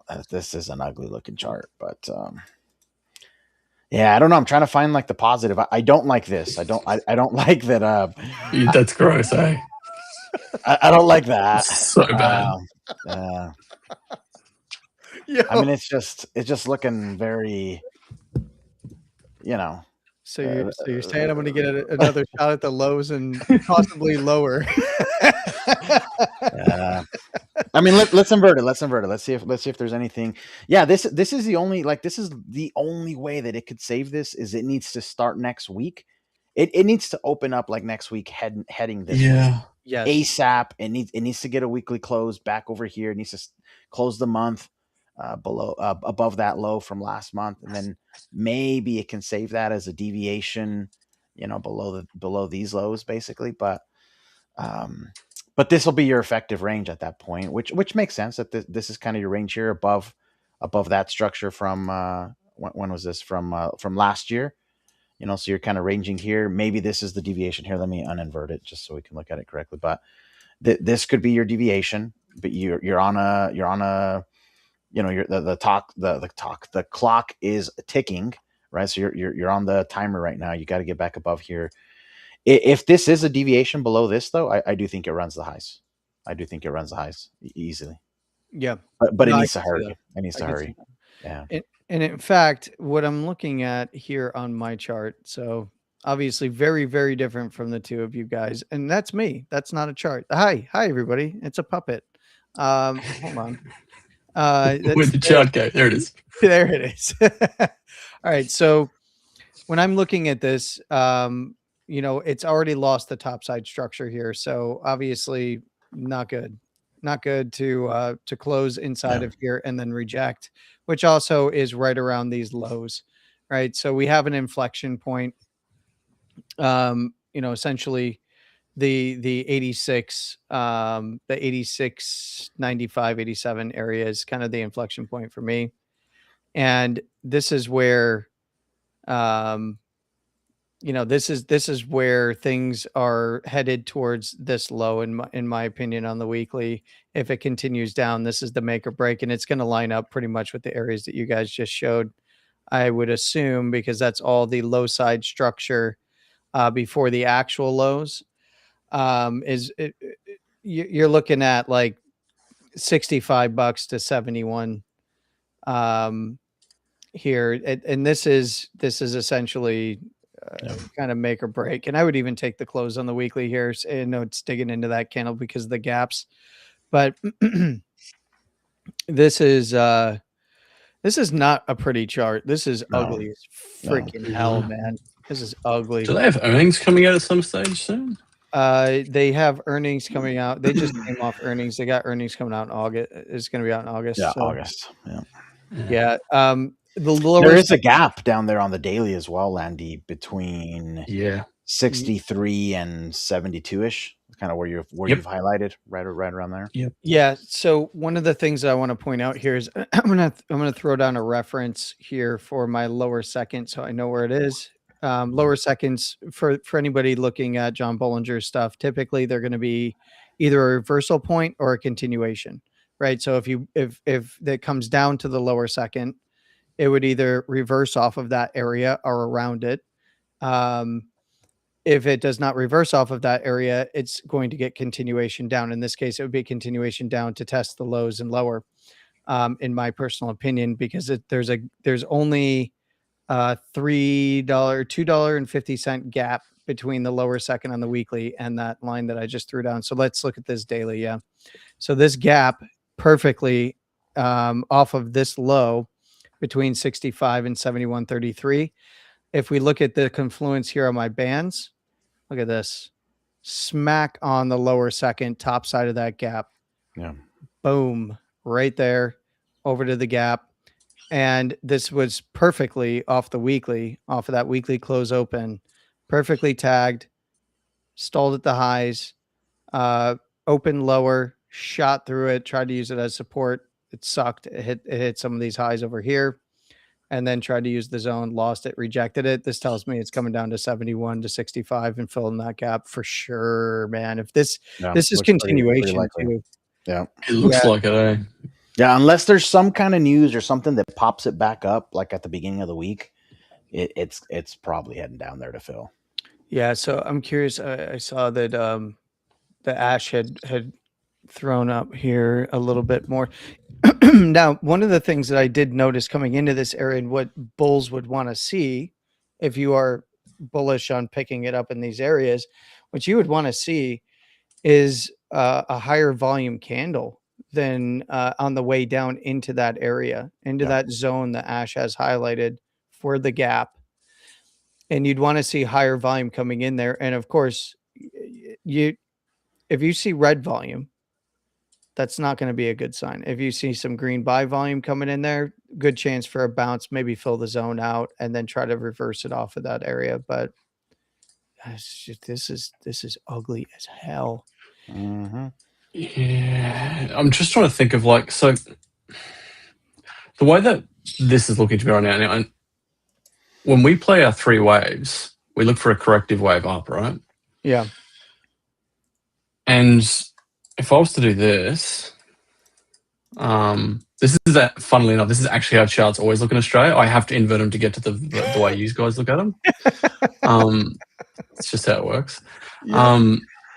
Is that we would actually, by the rules that I tend to follow at the moment, we would actually call this a reset.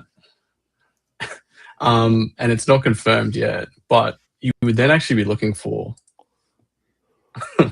Breakout Essentially, higher, this is baby. another 3 legs, yeah. Yeah. Which actually might take us to where's 0? No, I'm joking. I'm not saying that's what's going to happen, because if it does stall here and start to set a bottom, then put a it channel might on it be though. Put a channel on it. Those upper targets align. Grab the just grab those highs. Which one you want? Put a big channel on it. Here, I'll throw it on mine really quickly. But dude, it's looking. You want this one? Hold on. Let me go back to your thing. I mean, we essentially double topped off of earnings, off of that surprise revenue miss. Or no, that was not a revenue miss. It was a revenue miss. It was a revenue that miss one. of 2.88%. Yeah, there you go. Yeah, that would be, because that would literally give you, say, this, and then move up, say maybe back under this node, and then perhaps another move up, and then into. I mean, that's actually not.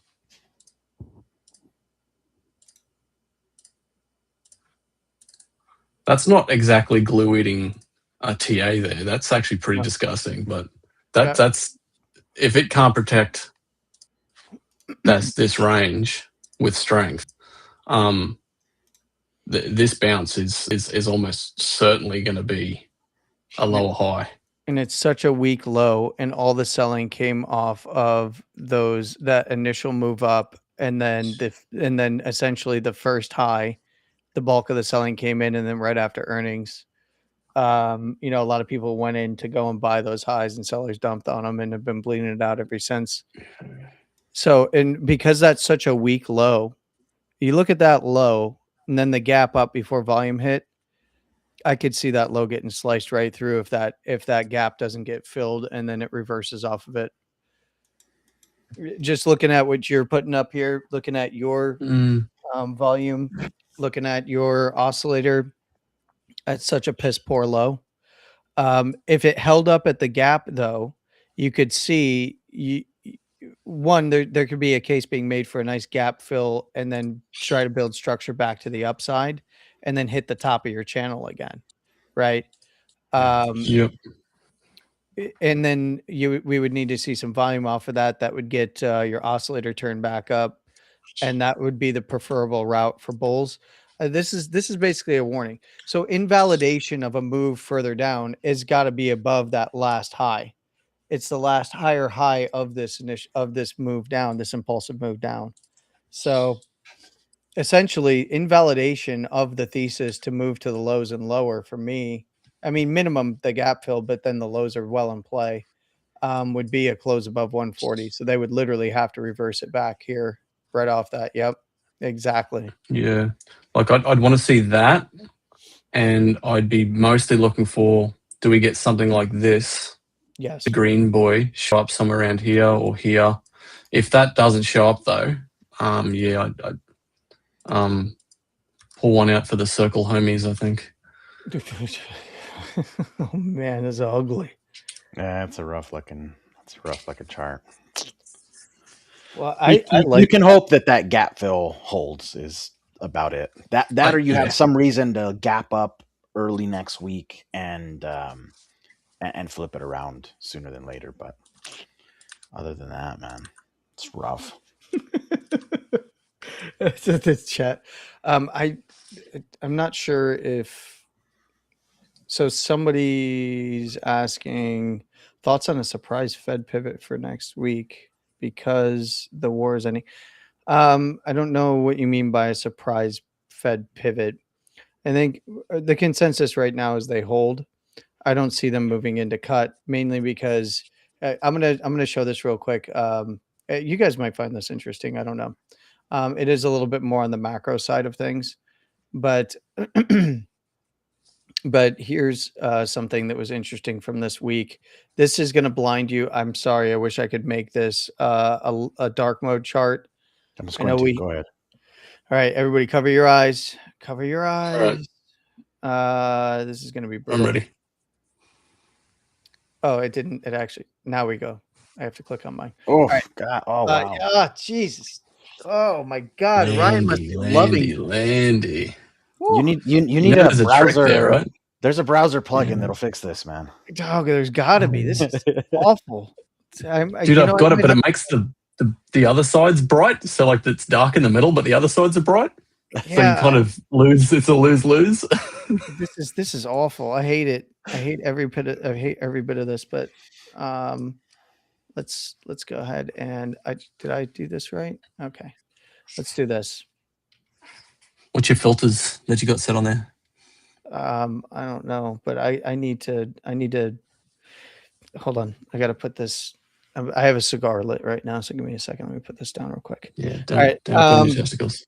All right. Well, I'm being burned in the face by this freaking light mode. But one of the key things that I wanted to point out here is CPI right here. Right. We hit the forecast, right? We went up 0.4% to 4.2%. This is a hot read on CPI. Everybody all over the place is making a big deal about this. But what they're not making a big deal about, and what they should be making a big deal about, are these two numbers right here: core CPI month over month and core CPI year over year. The reason that you see the hot read on CPI year over year and the uptick, which actually was not that much, we hit the 0.5% projection, but oil prices are very volatile, and in the near term, they're making prices rise all over the place, all over every supply chain, right? And what we're not seeing is we haven't seen as much follow through to the core metrics that the Fed measures. So this 4.2% does not matter as much as the core month over month, which actually did not hit and in fact came down 0.2% month over month for core CPI. Why? Because oil's been volatile the entire time, lagging metrics. Fed has to look for bleed through. They don't factor in the oil volatility here. So if oil continues down, we need to see this stay sticky and not grow too much, right? Year over year, 2.9%. And we need to see core CPI month over month continue to tick down a little bit or stay steady. And then that would give the Fed the ability later on, considering the job growth, to cut.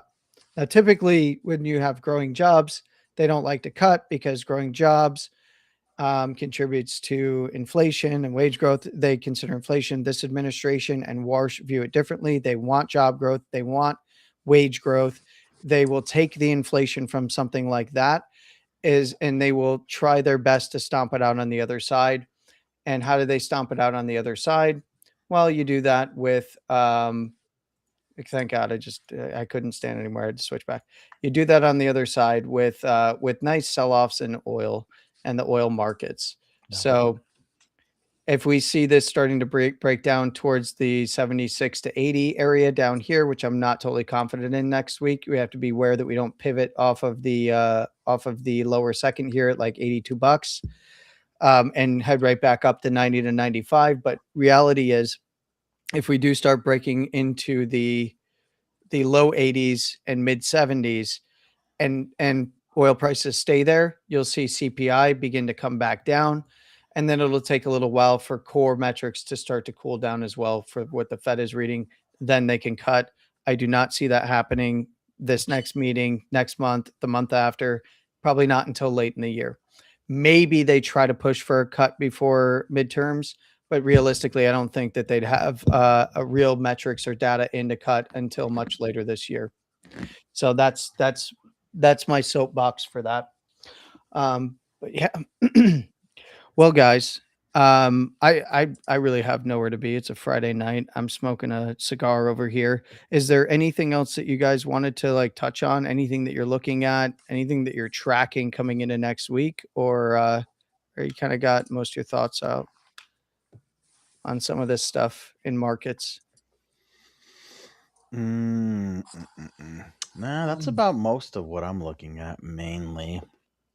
Um, yeah, other than just watching to see if we get some altcoin pops over the weekend for some of the micro caps and stuff. That's pretty much it, man. I'm just kind of chilling. Majors still look pretty weak. Not really seeing anything super attractive. XRP was kind of following, might be following potentially what BTC is doing, but I think it's waiting for BTC to actually break out so it can follow. Sol was kind of doing something similar, but Sol fell far from its range there, even though it's got this wick down here. But that probably covers it, man. I think that's good for the flow of the show today. Is kind of sticking to what we covered. Yeah, well, I appreciate you guys coming on, and I wanted to show Ash's chart here real quick again. What is this that you were looking at? Is this this Bitcoin? This is stuff that I mean, me and Bits have talked about this. Well, I think me and Bits have been talking about this for years, to be honest. Yep. This is a Velo data chart. Mm-hmm. The top is the daily price action. The middle one is aggregated open interest, and the bottom one is aggregated spot vol. And when we talk about spot vol, now this doesn't take into consideration ETFs. It does cover Binance, Coinbase, Bybit, and OKX for your aggregated spot vol. And the thing that, again, I think me and Bits were talking about it like here, I think, because we started to draw these things, we were talking about like when people were only starting to maybe catch on that the cycle was heavily perpetual driven, although that started to become the nomenclature. Like after we dropped $60,000, everyone was then talking about it, which was fun. But what we've been talking about was we'd actually seen a continual spot vol decline for years, and it's so far still hasn't given us any kind of high or low on the spot vol chart. So what we're looking at here is open interest shooting up through the cycle, and whilst there was some good upticks here in spot volume, it just never really continued, right? And this is why, and again, this is not including ETF, so this is a subset of data. But what I would love to see is like give us a little uptick in spot vol like that as we sort of start to see open interest do that, and as we start to see price action do that. So we have some confluence with OI, price, and spot vol to give us like a tick, and a tick to help us understand what's really happening under the covers, because it just hasn't, like every time there's a little move up, it's dumped down, a little up, dumped down. So it's by no means like the one thing you should be looking at, but it's been very telling for a long time what was going on.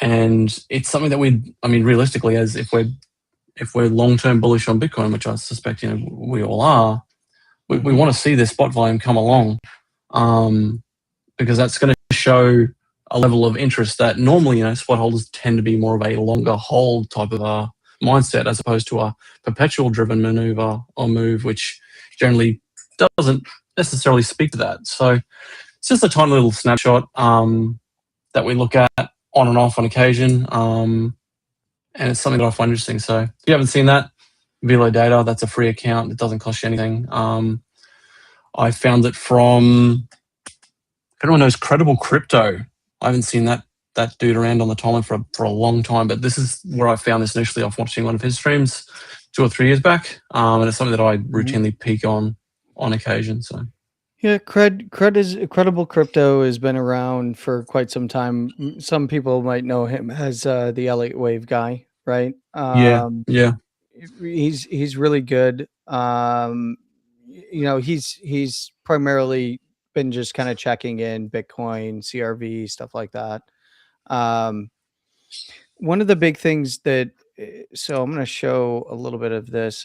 I don't think I'm logged in, so you have to forgive me here as I switch over. But I'm not logged into this. But we actually have metrics. So because those are incomplete metrics, what they're telling you, by the way, there is that spot volume has been weak in the Asian exchanges for the crypto native exchanges, right? Because most of the volume on spot in the United States, for instance, is being run through in primarily Coinbase and the custody, Mm. right? And OTC desks and stuff like that. So one of the biggest there's a few different ways that you can kind of marry this picture together. Crypto Quant, you can get a free account and you can come in here and you can take a look at a few different things.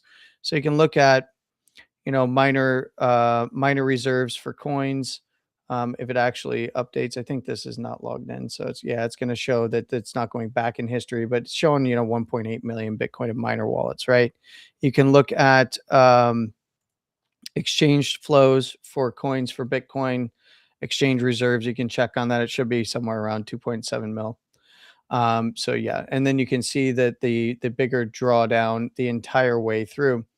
So one of the keys to understand with spot volume, when you see spot volume headed up, what you're seeing is a lot of movement of coins in terms of accumulation, in terms of that volume being accumulated up on Velo, I believe, if I remember their metrics correctly.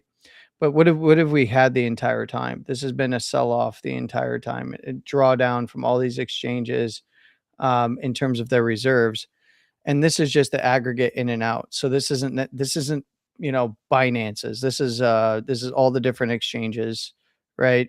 All aggregated. This is the flows to exchanges and Bitcoin that is sitting on the exchanges as it stands right now.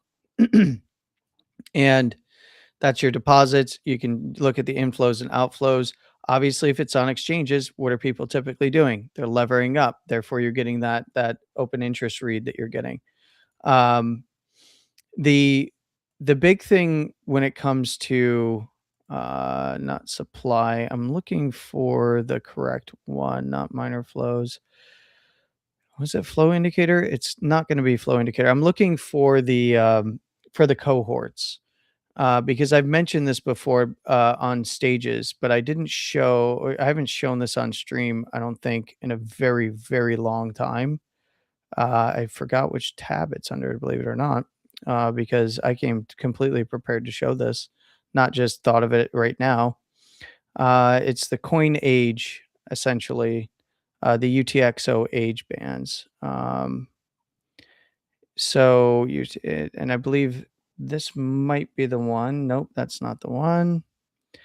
I'm looking for spent output volume, realized cap, UTXO value bands. Is Yeah, this similar to like long term versus short term sort of holder types yeah, it's of like ratios, or? your SOPR metrics. I just forgot where it was, to be honest with you, because I haven't logged in here since the other day. So when I thought to look at, the 2 to 3 year holders, the 5 to 7 years, and the 9 to 10 year or whatever, however they break it out. And now I'm actually forgetting. Is it going to Why be? don't you just search it? Yeah, just search it. I don't know if it's actually SOPR though. If I'm looking for SOPR, um, yeah, this isn't, no, because it's UTXO age. So let's actually just search it up. Yeah, that's not it. But essentially, what we're seeing is who's actually accumulating. Um, realized price. This might be under market indicator. I'm looking for a very specific indicator here. This might be it. Come on, populate. For some reason, this has been slow as hell. Yeah, this is the one. So it's a realized price for the UTXO age. So essentially, your transaction age. And one of the key things that I'm watching here as it relates to spot, because this is moving on the network, is you've got a whole mess of lines here, but essentially there is a key up here. And what we've seen or we've observed since the bigger drop is we've had this green line start to move up, and we've had the lighter purple here move up. So lighter purple is 5 to 7 year, and the green which is the downward green triangle here, is the 2 to 3 year. So 2 to 3 year puts us right from the bear market lows through to now. The 5 to 7 years last cycle. And what you see is they've been picking up since the rejection at 98 on the way down to 60. And in this zone, both the 2 to 3 year and the 5 to 7 year have been picking up. Who's been selling into them? Well, it's actually been the, I'm sorry. So let me actually get that 5 to 7 year picking up. The 2 to 3 years picking up. Who's selling into them? It's the 3 to 5 year. Right? So 2 to 3 year picking up, 5 to 7 year, 3 to 5 year is selling into it. So essentially, you got a lot of people that got to enjoy the move up that have been selling into the move on the way down. And then you've got some near-term holders that kind of came in for the bull run that are now picking back up. And then you've got some more longer-term holders that are picking up. You've got short-term holders getting wrecked. You've got the golden here is 6 to 12 months. They bought the highs here and they're continuing to buy on the way down with a little bit of capitulation on this last move down. But this is all on chain. One of the big things is there's about 6.5 million Bitcoin that actually are actively traded. And we have, in terms of open interest, which I know you guys like to use Velo for open interest. I like to use, if I'm going to use, because open interest is built into all the different quant platforms, but I usually show Coinalyze here for open interest. Yep. Because it's just a good metric. It doesn't give you what Velo gives you with the spot, right? But it can give you a good view of what's going on in the perps and who's selling. So if you want to take Velo, I would also take some of the on-chain metrics and I would marry that with one more. Like I like OI here. We haven't quite, I still think, on the low, we're still got higher lows on open interest here. I think that spot needs to come in and sell them out and wipe them out and bring things to, the upper 50s to mid 50s at minimum, me personally from here. But the other big one that I suggest that people pay attention to, and I will share this, is so value. So value assets /ETF. If you just go there and you look for the ETFs and Bitcoin spot, this is going to give you a very good idea because look, when the ETFs are green, the AP has to go and pick up spot, right? For those creation units. When you see a big sell-off or big sell-off, so you have all the different spot ETFs. This is a big portion of the market. It's 1.2 million Bitcoin right now, or 1.25 million Bitcoin. And that's all transacted as spot Bitcoin. And it's redemption in kind from the AP, meaning that when they sell, that's downside pressure from the spot side. And if we see that open interest is ticking up and we're getting spot selling into that, at some point, if it continues, it will overwhelm those perp traders and they're going to get liquidated, right? So one of the things that you can watch here is the total Bitcoin spot ETF net flow. So this is either going to be green days or red days. And you see that we've got, only 2 out of the last, since, early last month of trading days that were actually inflow days. So that means that the ETFs have been doing a ton of redemptions. Those authorized participants are redeeming a bunch of Bitcoin. You get the daily history over here for the total cohort of all the spot ETFs for Bitcoin. And it tells you basically the actual total daily net inflow. So negative, 19 million for all of them, 213 mil, so on and so forth. One of the things that I was trying to describe to Crank the other day is that you need to pay attention, because if you see open interest rising, it's in price for relative open interest to where price was in prior zones. For instance, if we see that we continue to have open interest here on Bitcoin, off of the initial $60,000 low area, even if that wasn't the exact price, right? We had 19.3 billion in aggregated open interest, and on the low here we had about 20. So we had about $1 billion difference, but we also made a lower low. So we have a divergence in open interest. We have higher lows on open interest with lower lows on price action, right? So if we continue to see spot sell side pressure, so I know I'm hopping around a lot, but I want to go back to something here, and it's called the Coinbase Premium Index. So I have seen this. Yeah, I've seen that one. yeah, so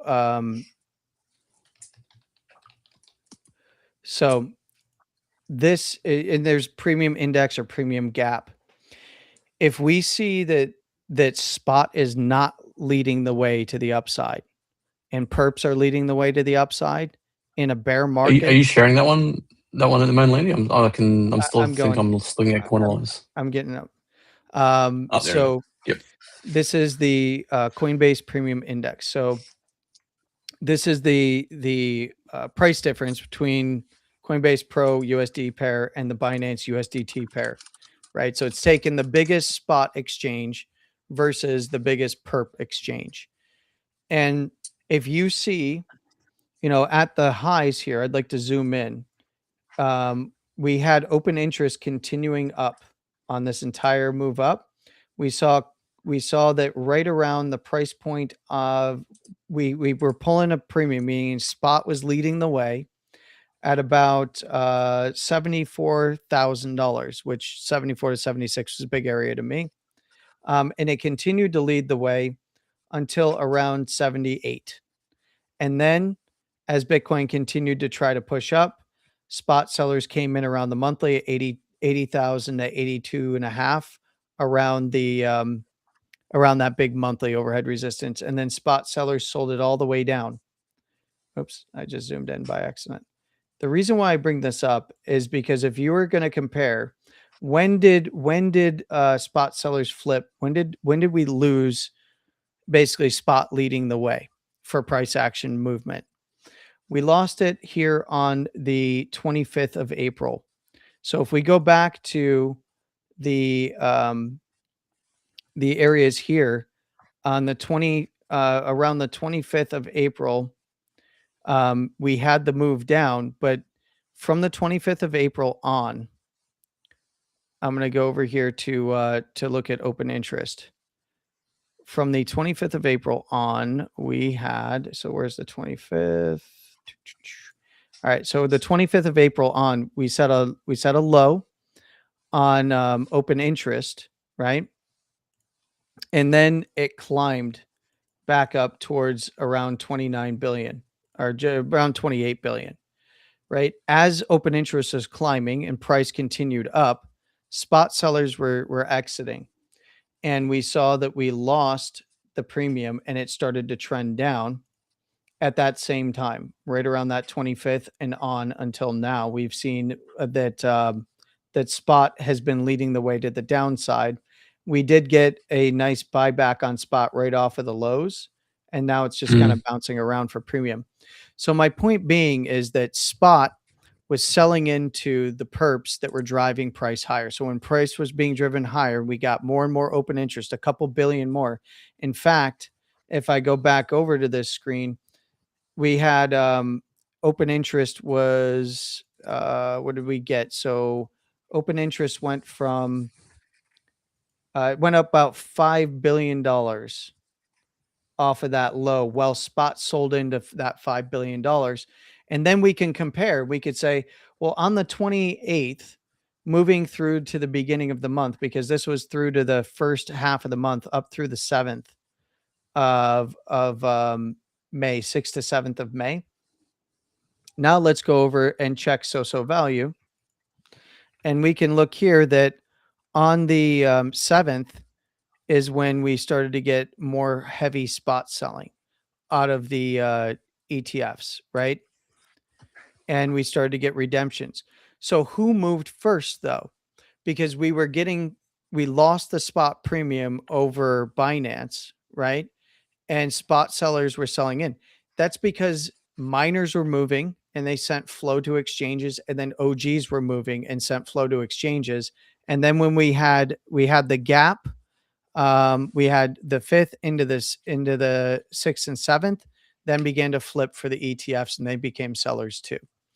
And that was as we were rising into the highs. Spot then began to sell very heavily into those highs. And when you look at where the highs came in, the date of those highs, this is super nerdy. I'm so sorry, everybody, but I have to nerd out for a minute. That's when we saw the actual spike through to the 11th. We saw the spike here at those highs, 82.8, right at the monthly, and then it tried to hang out. And the entire time, spot sellers from Coinbase and then the ETFs all rolled out on the 7th. And the 7th is where the high came in. And then we started to see open interest come down at the same time. But why did open interest come down? Because we hit a monthly. You saw the spot selling coming in pretty heavy. And then we had spot continue to drive it down to a structure change through the 11th. And then they've been selling ever since, which then caused all kinds of liquidations from the point on in for the daily. We saw liquidations really begin to hit on the 12th and 13th as the spot selling continued to the downside. So the heaviest liquidations, obviously, that started to happen on closes below 72, which was the top side of our current, little range here, 70 to 72. So it's a long way of saying that there is a lot of complexity here when evaluating perps versus spot. One of the first places that I always look is where is the spot premium. So for instance, right now, if I'm looking at this coming into the low, we saw spot start to pick up on the way down. And then really we saw a big move up in spot. We didn't overtake a perp lead in the markets. Perps are still leading right now, which means that until spot starts to lead, I'm not confident in a move. So if I see spot premium leading back to the downside and we are continuing up, we're probably going to find big overhead resistance, especially above, the 65 levels, right? If we see spot premium continuing to head down, then you can go and you can look on chain at the miners. You can look at the flows to the crypto native exchanges, and then you can look at the spot ETF. So they turn in red, then they're doing redemptions. So it is a puzzle that you have to put together yourself, but it's a little bit of insight into my methodology because I maintain that spot leads the way, perps follow, spot is early, and then perps typically, and it's all in an effort to take that perp liquidity, in my opinion. I know that there's many that disagree with me. That's just my view, personally. I want to absorb all that. I was just trying to ask, when you were talking about when the spot started to sell off, Yeah, let me go and look. did you say, sorry, yeah, because I was trying to get the other things up that you're open on. So I'm looking at that's not the right chart to look at. So the peak came in around the 10th of May, but did you say they started to sell off around, was it the 7th of April? Was that what? The 27th of April. 27th of April, okay. Yeah. Okay, so yeah, it's getting into that. Yeah, around between 76 and 78 is when spot sellers started to come in. So they were early, front running, and they didn't really start aggressively selling until right as we were hitting the highs. Then they started to aggressively sell right at that 82, right between 80 and that 82.8 spot high. Yeah. So, and then of course they were behind. We had the little bit of a structure break locally, and then you saw spot premium just go wild to the downside. That actually started, in through the 7th into the 8th, and then really aggressively all the way through to it really was exponentially aggressive through to the 27th. So basically they went from a full 30 days, essentially from the 27th to the 27th, from April to Mhm. May. And they didn't actually aggressively reclaim or get a bounce in spot premium until we got essentially in and around 65 and under is when it started to bounce. Right around those lows is when spot came in. Meanwhile, open interest was coming down aggressively. So spot set the low and then open interest started to build again, but open interest came in and set a higher low. So we have a divergence. Prices on lower low structure, open interest is on higher low. Thank you, Bits. I appreciate you coming and hanging out, brother. Sorry I went on a Thanks, tangent Bits. here at the end. No, that's right. It Shout technically is out to my fault Bits. because I was like, hey, let's look at Velo. No, it's all good, man. You guys nerd out. I do got to jump though. I'm supposed to be doing a family movie night thing tonight. So, Oh, but look, I'm gonna let Ash digest all of this, and then he's gonna feed it to me in a much more simple way. concise and simple way. Yeah, he's Yeah. gonna code it for me on an indicator somewhere. Just gonna Oh code my it there. God. Well, Bits, I appreciate you coming to hang out and taking the time. I really do. No, dude, thanks for the invite. These are fun, man. Appreciate it for sure. And Ash, it's always good to share a stage with you, man. It's always good to go back and forth. So, no, you guys get your nerd on, And you, man. brother. I'm gonna jump. I'm gonna go hang out with the fam a little bit. But again, thanks for the invite, and thanks to everyone that was hanging out, asking questions, leaving comments, all that good stuff.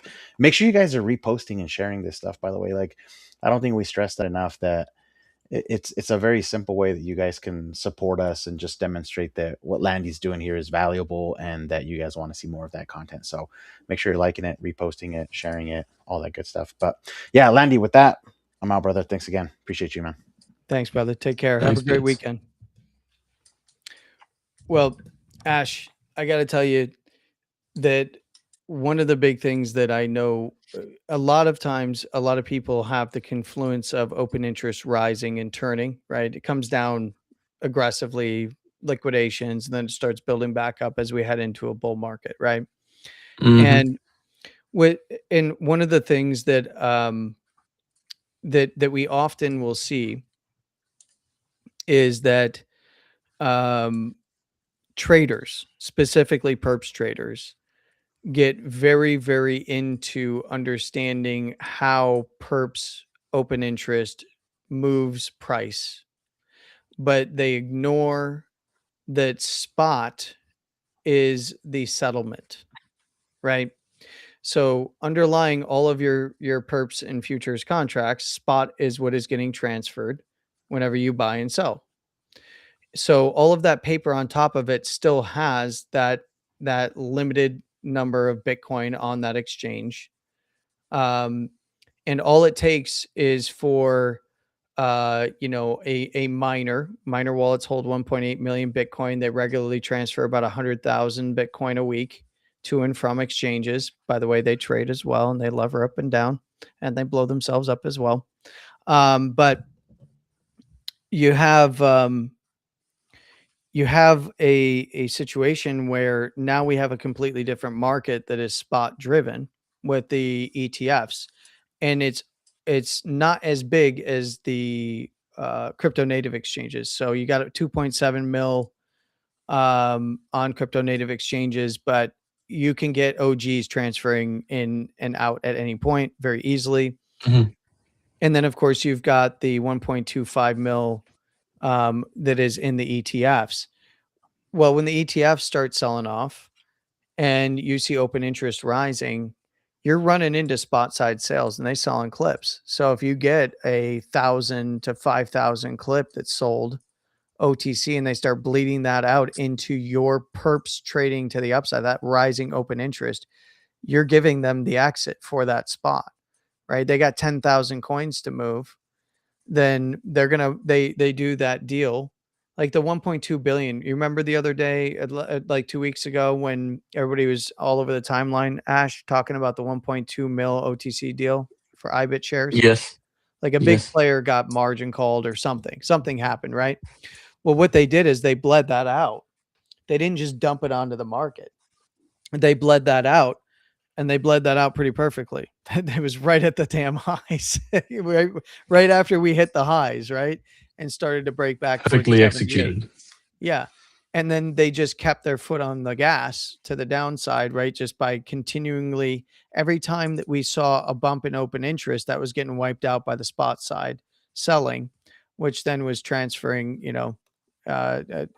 transferring, in this case, settled USDT contracts for that money, right? Because all they're doing is putting Bitcoin in, taking USDT out at that point through the sell side, and just bleeding that those levered bets down all the way, which causes all those liquidations into the lows before things turned around and got picked up by spot buyers. And then we saw that that open interest started to turn around and make that nice rounded bottom off the lows. Interestingly enough, we do have a premium on funding for long pay short right now, but it's very low. Mhm. So I'm curious, because you brought your chart back up here on some lower term timeframes. Well, I have you because one, for anybody that doesn't know, I might be experienced, but I am obsessed with looking at the stuff that really intelligent people put out there who know their shit in this game. I want to see what they think, because I am not the end all be all of where price action goes. So I noticed that you had you have a little bit drawn out here on some lower term time frames Mhm. for this Mhm. channel. And I guess either a channel run to the top side or a breakdown from the channel is kind of what you're looking for from here. Well, look, what I thought I'd do, because like I reckon this will probably be about the last thing I can show today. I've got about 10 minutes left in me, then I'm going to run off Sure. to the gym. But what I thought, because we spent so much time talking about OI, this is sort of like a practical example of what I use, the method that I learned. And I'm very upfront. I learned the stuff the way that I trade from Annie at Trade Travel Chill. All right, so Okay. Yep. it's similar to like market maker methods. Anything if you've seen market maker method, it's just let's play on that. So it's but what I'm trying to show here is there's a lot going on, and there's not a whole lot more I can do here, but I will now. Let's see how we go. Okay, so price action, obviously, volume in the middle, and then a open interest indicator down the bottom here. Now, if you understand the way that I approach I guess the chart is, we look for Monday, Tuesday. This here, where's my look? These days here are generally considered day trades or short-term holds. Okay, because the week hasn't necessarily set its direction yet. We start to look for direction form around Tuesday. Okay, so around here, Tuesday, Wednesday. It was Tuesday, Wednesday this week. So if you remove that, and if I go here, what I want to show you is if we just go to, say, this here, what we're looking for is a couple of things. One, we're looking for a bottoming formation or a topping formation in levels, and I'm not going to go through all that stuff right now, but what you can see here is what I want to show you is what we would call a classical W formation at the bottom, okay? And what this might actually be easier when I first do is I might just turn the other indicators off so there's a little bit less noise, and I will even delete the channel. So without any indicators at all, you can sort of see what they've done is they've set a bottom, moved away, come back down, retested that bottom, and took the people who had tight stop losses, right? Mm-hmm. They formed that with a nice big hammer candle, and then what did you see after that? You started to see volume come in, right? And we've got 3 large volume spikes throughout the week. This is a 15 minutes, so it'll look different on different time frames, but Yeah. for this here, it's a little bit clearer on the 15 minute to me. Now, once we saw this, now this is open interest. Mm-hmm. If you notice here, we started to see, after open interest had been dying away, we started to see it show some signs of life. Okay? That didn't tell you enough. This here, along with this here, so effectively a higher low on the open interest, Yep. and a high volume move here, this is information you can use on the chart to give you an indication of which way the market maker intends to take price action that week. Okay? Yep. Because you see open interest increasing. I'm going to do all this out. I've been through this many times, but it's always fun for you to go over. When you see a trend in open interest, in this case, increasing, okay? So you got, that's not going to work. How do I type? So you've got open interest increasing, okay? Don't know why I pressed that. You have, again, we talked about this morning, or an hour or so ago, about how the volume is coming in. Are you seeing higher buy vol than sell vol? We have that here. Tick, tick, tick. We have open interest coming in with volume increasing, and we see price action beginning to form a trend to the upside. Okay. Now, this is a short time frame. This doesn't mean that it's going to go up forever. It's just saying the trend for the week. So the 15-minute and the 1 hour is generally what I'll play for a weekly swing. Okay. So you can see three confluence indicators: open interest rising, buy volume dominating, price action beginning to show trends of to the upside. That is giving you all signals that the intention of the market maker this week is to take you up. Okay. It doesn't always happen the exact same way, the exact same time, but these are rules that you can use to help people understand. Like, if you think you want to get into a trade that week, start to look for the obvious signs of the trend direction.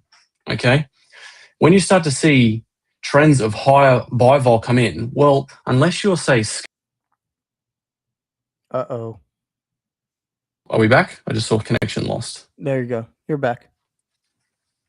When you start to see this sort of stuff, it's telling you a story, okay? And the only time that I start to get interested about, say, taking an inverse position, unless it's like, hey, I'm trying to take a swing short on a bearish engulfing, but probably understanding that I'm probably shorting a retracement. I'm not shorting a primary trend, right? Yeah. Unless you're doing stuff like that, you have the concept that you're playing long, right? But it's like, well, how long do I know how long I should be staying long for if I'm trying to do a weekly swing? Well, this is where open interest can help you get an indication before anything else. Okay, it doesn't always work this way, and it's not always as pretty. But if people read a tweet I put out yesterday, I said, I'm seeing positions being closed against the trend. Okay, and I think you saw that tweet. And Yes. what I was pointing to is, when you see positions being closed against the trend, the way that I've been trained to understand that is profit taking before the weekly close comes in, before the weekend session. Now, this spike here, like I was looking for 65K this week. Now, you can see my markers where I've got a wave one, and I'm going to do this now. I'm going to put my indicators back on. I'm just going to turn all my EMAs off just so we can see. And I'll turn my track line off as well, just so I've got basically raw price action just with the PVSRAs. So there's your volume move, giving you a wave one impulse, a deep retracement, a wave two impulse, a retracement, a wave three impulse. And now you can see what I'm looking at here is I'm looking at this being some kind of local topping formation before a retracement begins. Okay. And when you look at where open interest started to drop off, it wasn't graceful, because these are liquidations, like these big blocks there, these are liquidation they're all events, right? So this is liquidations, them. Yeah. But what you're seeing is now, instead of seeing from here, instead of seeing price continuing to rise and open interest still like it's going the other direction, that there is usually a signal to me that the market maker is beginning to build the opposite side of the trade in lieu of trading to the downside for however long they decide to do that. Okay? And they start to form like we saw here, they start to look to form topping formations or peak formations before that happens. Now, sometimes they're really easy to pick. Sometimes they're not. Like this week, this is kind of gross. I've got a loose M formation here. right? Yes. Yeah. But it's by no means clean.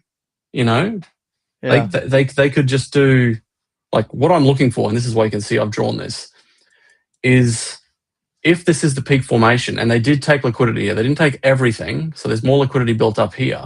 But if we ignore that for now, they've spiked up, they've pulled away, otherwise still not really doing much. What I'm looking for is to them shoot up to get the last of the late longs to think, oh no, we are going up through the weekend. Now they might do that. I'm just saying this is the trade concept. Yeah. Is they're actually going to fall short somewhere up here, or maybe they decide to take it like this. They decide to do a little liquidity sweep like this. Yeah. Sweep right? the high. Yeah. Yep, do that and then bring it down for a corrective move. And when you do that, if you don't need to look at the liquidity sheets, you know there's liquidity there. You know there's liquidity there. You know there's liquidity there. This stuff, like if you look at a chart and you can see this sort of price action, well, they're protecting these ranges, right? And you got to understand when they start to protect, that's because they don't want to take that liquidity yet. Doesn't mean they aren't going to take it. It just means yet. They could leave it here for 2 weeks for all we know, but they're doing that to build up the fuel for what I still believe will be eventual downturn to take us to lower prices, right? And that formation, some weeks it plays out clean, some weeks it plays out gross, some weeks you just get sideways, right? It's not a given. But when you have this sort of information and this sort of tooling, it can really help you build that idea of what you're really looking at, right? Yeah. So there's no need to rush into a position. If you can take a few sample points of what you're looking at in the data, you have the information usually available to you to give you a bit of confidence in which way the price is going to go that week. And it's up to you to sort of understand what you're seeing, right? Ignoring the timeline, ignoring the perma bulls, the perma bears, and just look at what's happening in front of you. And the next key point, this is sort of the trickiest one, is to find the right time frame that is going to play out on, right? Because I'm not going to tell people what time frame to trade on, but for me, 15-minute, 1 hour is generally what I'll look for a weekly swing. But I thought that might be useful to add some icing to that open interesting, Landy, to sort of help people understand what that can look like on a chart. And it's beautifully said, because essentially what happened this week was all the late shorts got taken out of position here. And there's and what Ash is describing, for some there's some newer people in the audience. What Ash is describing here is essentially that with what he's put here is like it's they're either going to go up and take the rest of the open interest and a lower high basis or a higher high sweep, and they can drive it up further to take the rest of that OY on the short side out from those late shorts. But usually the weekends, some of the late shorts they're still getting a little dicey for them. Even though they're not really sitting in a bunch of, like, funding isn't really paying them too much in this area. So it's a matter of watching what price does next in relation to that open interest, right? So one of the key things I think that you said is I would like to see personally, I would like to see the bulls continue with the placing the bets. I want to see funding tick up. I want to see more open interest come on the board on the way back down in some of those key levels that you have pointed out for a correction. And then I would like to see them run it up again, because we'll get a bunch of late shorts entering as it gets back on the low, especially if they've been taken up. They've gotten smacked, like 3 times this week for liquidations. Yeah. So I'd like to see them try to chase and recover, get late again, and then go ahead and then we build up that long interest, drive it a little bit higher, and then dump it out past the lows. That's what I would like to see personally. And we actually are 100% on the same page with this. I think the biggest factor is that many aren't really, they don't really pay attention to, and I'm not saying you, I'm just saying that many in this market that are trading, they're not paying attention to the dichotomy or the split between East and West and East still being Asian countries. Look, they trade a lot. I know, wild, right? Binance, the biggest freaking perp exchange out there, right? Um, is that there is a battle that is occurring here, right? And that battle is to bleed out coins over time and in the longer term. Larger institutions here in the West in the driver's seat. You've got OGs, traders, and Eastern players that are in all of the crypto native exchanges. So you've got one can influence the other, and it's a game. And in that game, one of the key missing pieces I find that many traders aren't looking at is where is spot going? Spot, and this is how this is from me, and I with everything that you said is beautiful because this works when you are trading in perps. Everything that he just showed you, brilliant because it works for perps. And this was actually Crank's contention the other day. But one of the things that I can tell you from being in traditional markets for a very, very, very long time and making markets is that the underlying asset is the ultimate um, make or break when it comes to because everything in traditional markets is leveraged, right? You have options, there's all kinds of paper contracts on top of underlying stock, right? So if I make a big move in underlying stock and I can bleed out the open interest for the dollars by utilizing spot position because I'm utilizing what somebody else has leveraged collateral, and I'm using pristine collateral essentially. And this can go for any type of collateral because you have the collateral versus somebody that's leveraged on their collateral. You don't have a liquidation or stop. They do. So you can push the market around and use them and bleed their positions dry for liquidity. And often what you would say is like in traditional markets, you get hedge funds, for instance. What do? They buy the underlying stock, they run it up, and they take hedge positions on the other side, and then they unwind the underlying position, and then they ride the short down. Mm. You actually see the same thing happen in this market. But now we have a lot because it's a global asset that is split across global exchanges with two very different paper markets that are they're very different in terms of the size, right? You have 2.7 million Bitcoin on exchanges right now. And what's the open interest read right now? The aggregate open interest total? It's somewhere around Was it like 20 billion? 20 as of right now. It looks like it's about perpetuals 19.5, futures 1.8, so about 21.2 billion. We probably got like 40 billion to 60 billion in open interest on the other side. In so these same games are being played in traditional markets with the IBIT especially, right? We've got basically top two players, IBIT and Fidelity, and all it takes is for a big player to do a big redemption, move that underlying spot. And if it cascades there, it's not going to necessarily cascade because when those APs get it, they're not going to just dump it. They bleed it out Mm. over time. And they have an ARB that they can do, right? So they're ARBing. And they will utilize the crypto native exchanges and all their contacts and the Coinbase and all that kind of stuff. They utilize that to actually arbitrage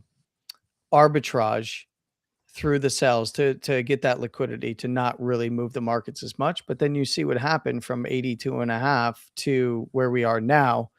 All it takes is the catalyst for spot to turn, and then perps will turn with it. So it really does become a chicken and egg. You can look at either one, and you're going to see what the truth is, like what you just showed. I think that for some traders, I think it might benefit to if you were going to add one thing, is the spot premium or Coinbase premium. Because if you're already pulling from the major exchanges for open interest, you should know what the premium is. You should know if the spot side is using perps as liquidity or if they're in to the downside or upside, right? So premium down, spot leading to the downside. That means you're going to, and you see that price is moving to the upside. You're going to see that all those perps will eventually get liquidated to the downside, and vice versa to the upside. If you see spot premium then coming back up and moving towards the average and then taking premium, you're going to see liquidations like what we saw this week. So two things, same conversation. One is not better than the other. Both influence each other. And I think that if somebody is looking for an edge out there, add Coinbase Premium to your open interest outlook. Don't change anything. Just be aware of it.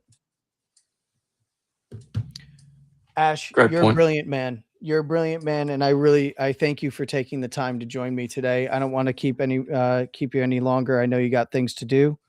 For the audience, if you are not following Ash, you need to be following Ash. One, he's hilarious. Two, he's brilliant. And three, he's got his own indicator suite that he made himself that is awesome. So that's a gentleman's suite. You can find it linked on Ash's bio. And you should be paying attention to what he's putting out there, because boy, oh boy. And between you and Bits and all the different traders that Cade has brought on to the Wolf Bitcoin as the crew there, man, I am stupidly impressed. I wish that there was this kind of, I wish that you guys were more, I'm glad that a lot of the fake TA guys have been ridiculed and washed themselves out of this market, because it allows the cream to rise to the top. And I think that you're one of the top guys out there. So I really do appreciate you, Ash. Oh, thank you for the flowers, man. I really appreciate that, and echo those sentiments. The crew that Cade and Co have put together, really, small group, but a really good group. You know what I mean? Yes. And all I can say is, again, thanks again, and I really appreciate the opportunity to share my thoughts today, brother. Yes, sir. I'd love to have you again sometime. You're more than welcome anytime. Anytime you got free time, you can just hit me up. I do this every Friday. But for everybody out there, this is Ash. You can follow him at, I know I have it in here. What's your handle? Dev Engine Oz. Dev Engine OZ. The man who has to invert his charts just so they look correct to us. To him, this whole chart's upside down right now. It is. It's actually really difficult for me to read it this way to you guys. Yeah. But thanks very much. Definitely go give him a follow. And I'm going to wrap it up right from here with both of us on stream. You have a wonderful morning, afternoon, and evening, no matter where you are in the world. Please trade safe. And of course, as always, stay safe. Make sure you're following David Gokhshtein on Monday morning. For me, it's actually 12 p.m. Eastern Standard Time, 9 p.m. or 12 p.m. 9 a.m. Pacific Standard Time. I'm a little tired. It's been a long week. All right. Cut me some slack. I see spiders in there talking. Look, follow. I'm going to be on there. I'm probably going to yell and scream like I did today. It's actually kind of fun for me to do so. It's like scream therapy. While David sits there and laughs at me. Of course, I will have the Macro Monday video out after close of day. I'll have the Wednesday video, and then I'll be right back here next week. And who knows what we'll have? Maybe Ash will come back. Maybe Bits will come back. Maybe Nat will come through. Maybe Mr. Spread will come through. I don't know. There's a bunch of other people that I'd love to get on the show too. Maybe a Trader Steve sighting, but he is Canadian, so he's probably going to flake on me. I'm just kidding, Steve. I love you. All right. Have a great night, everybody. We're out.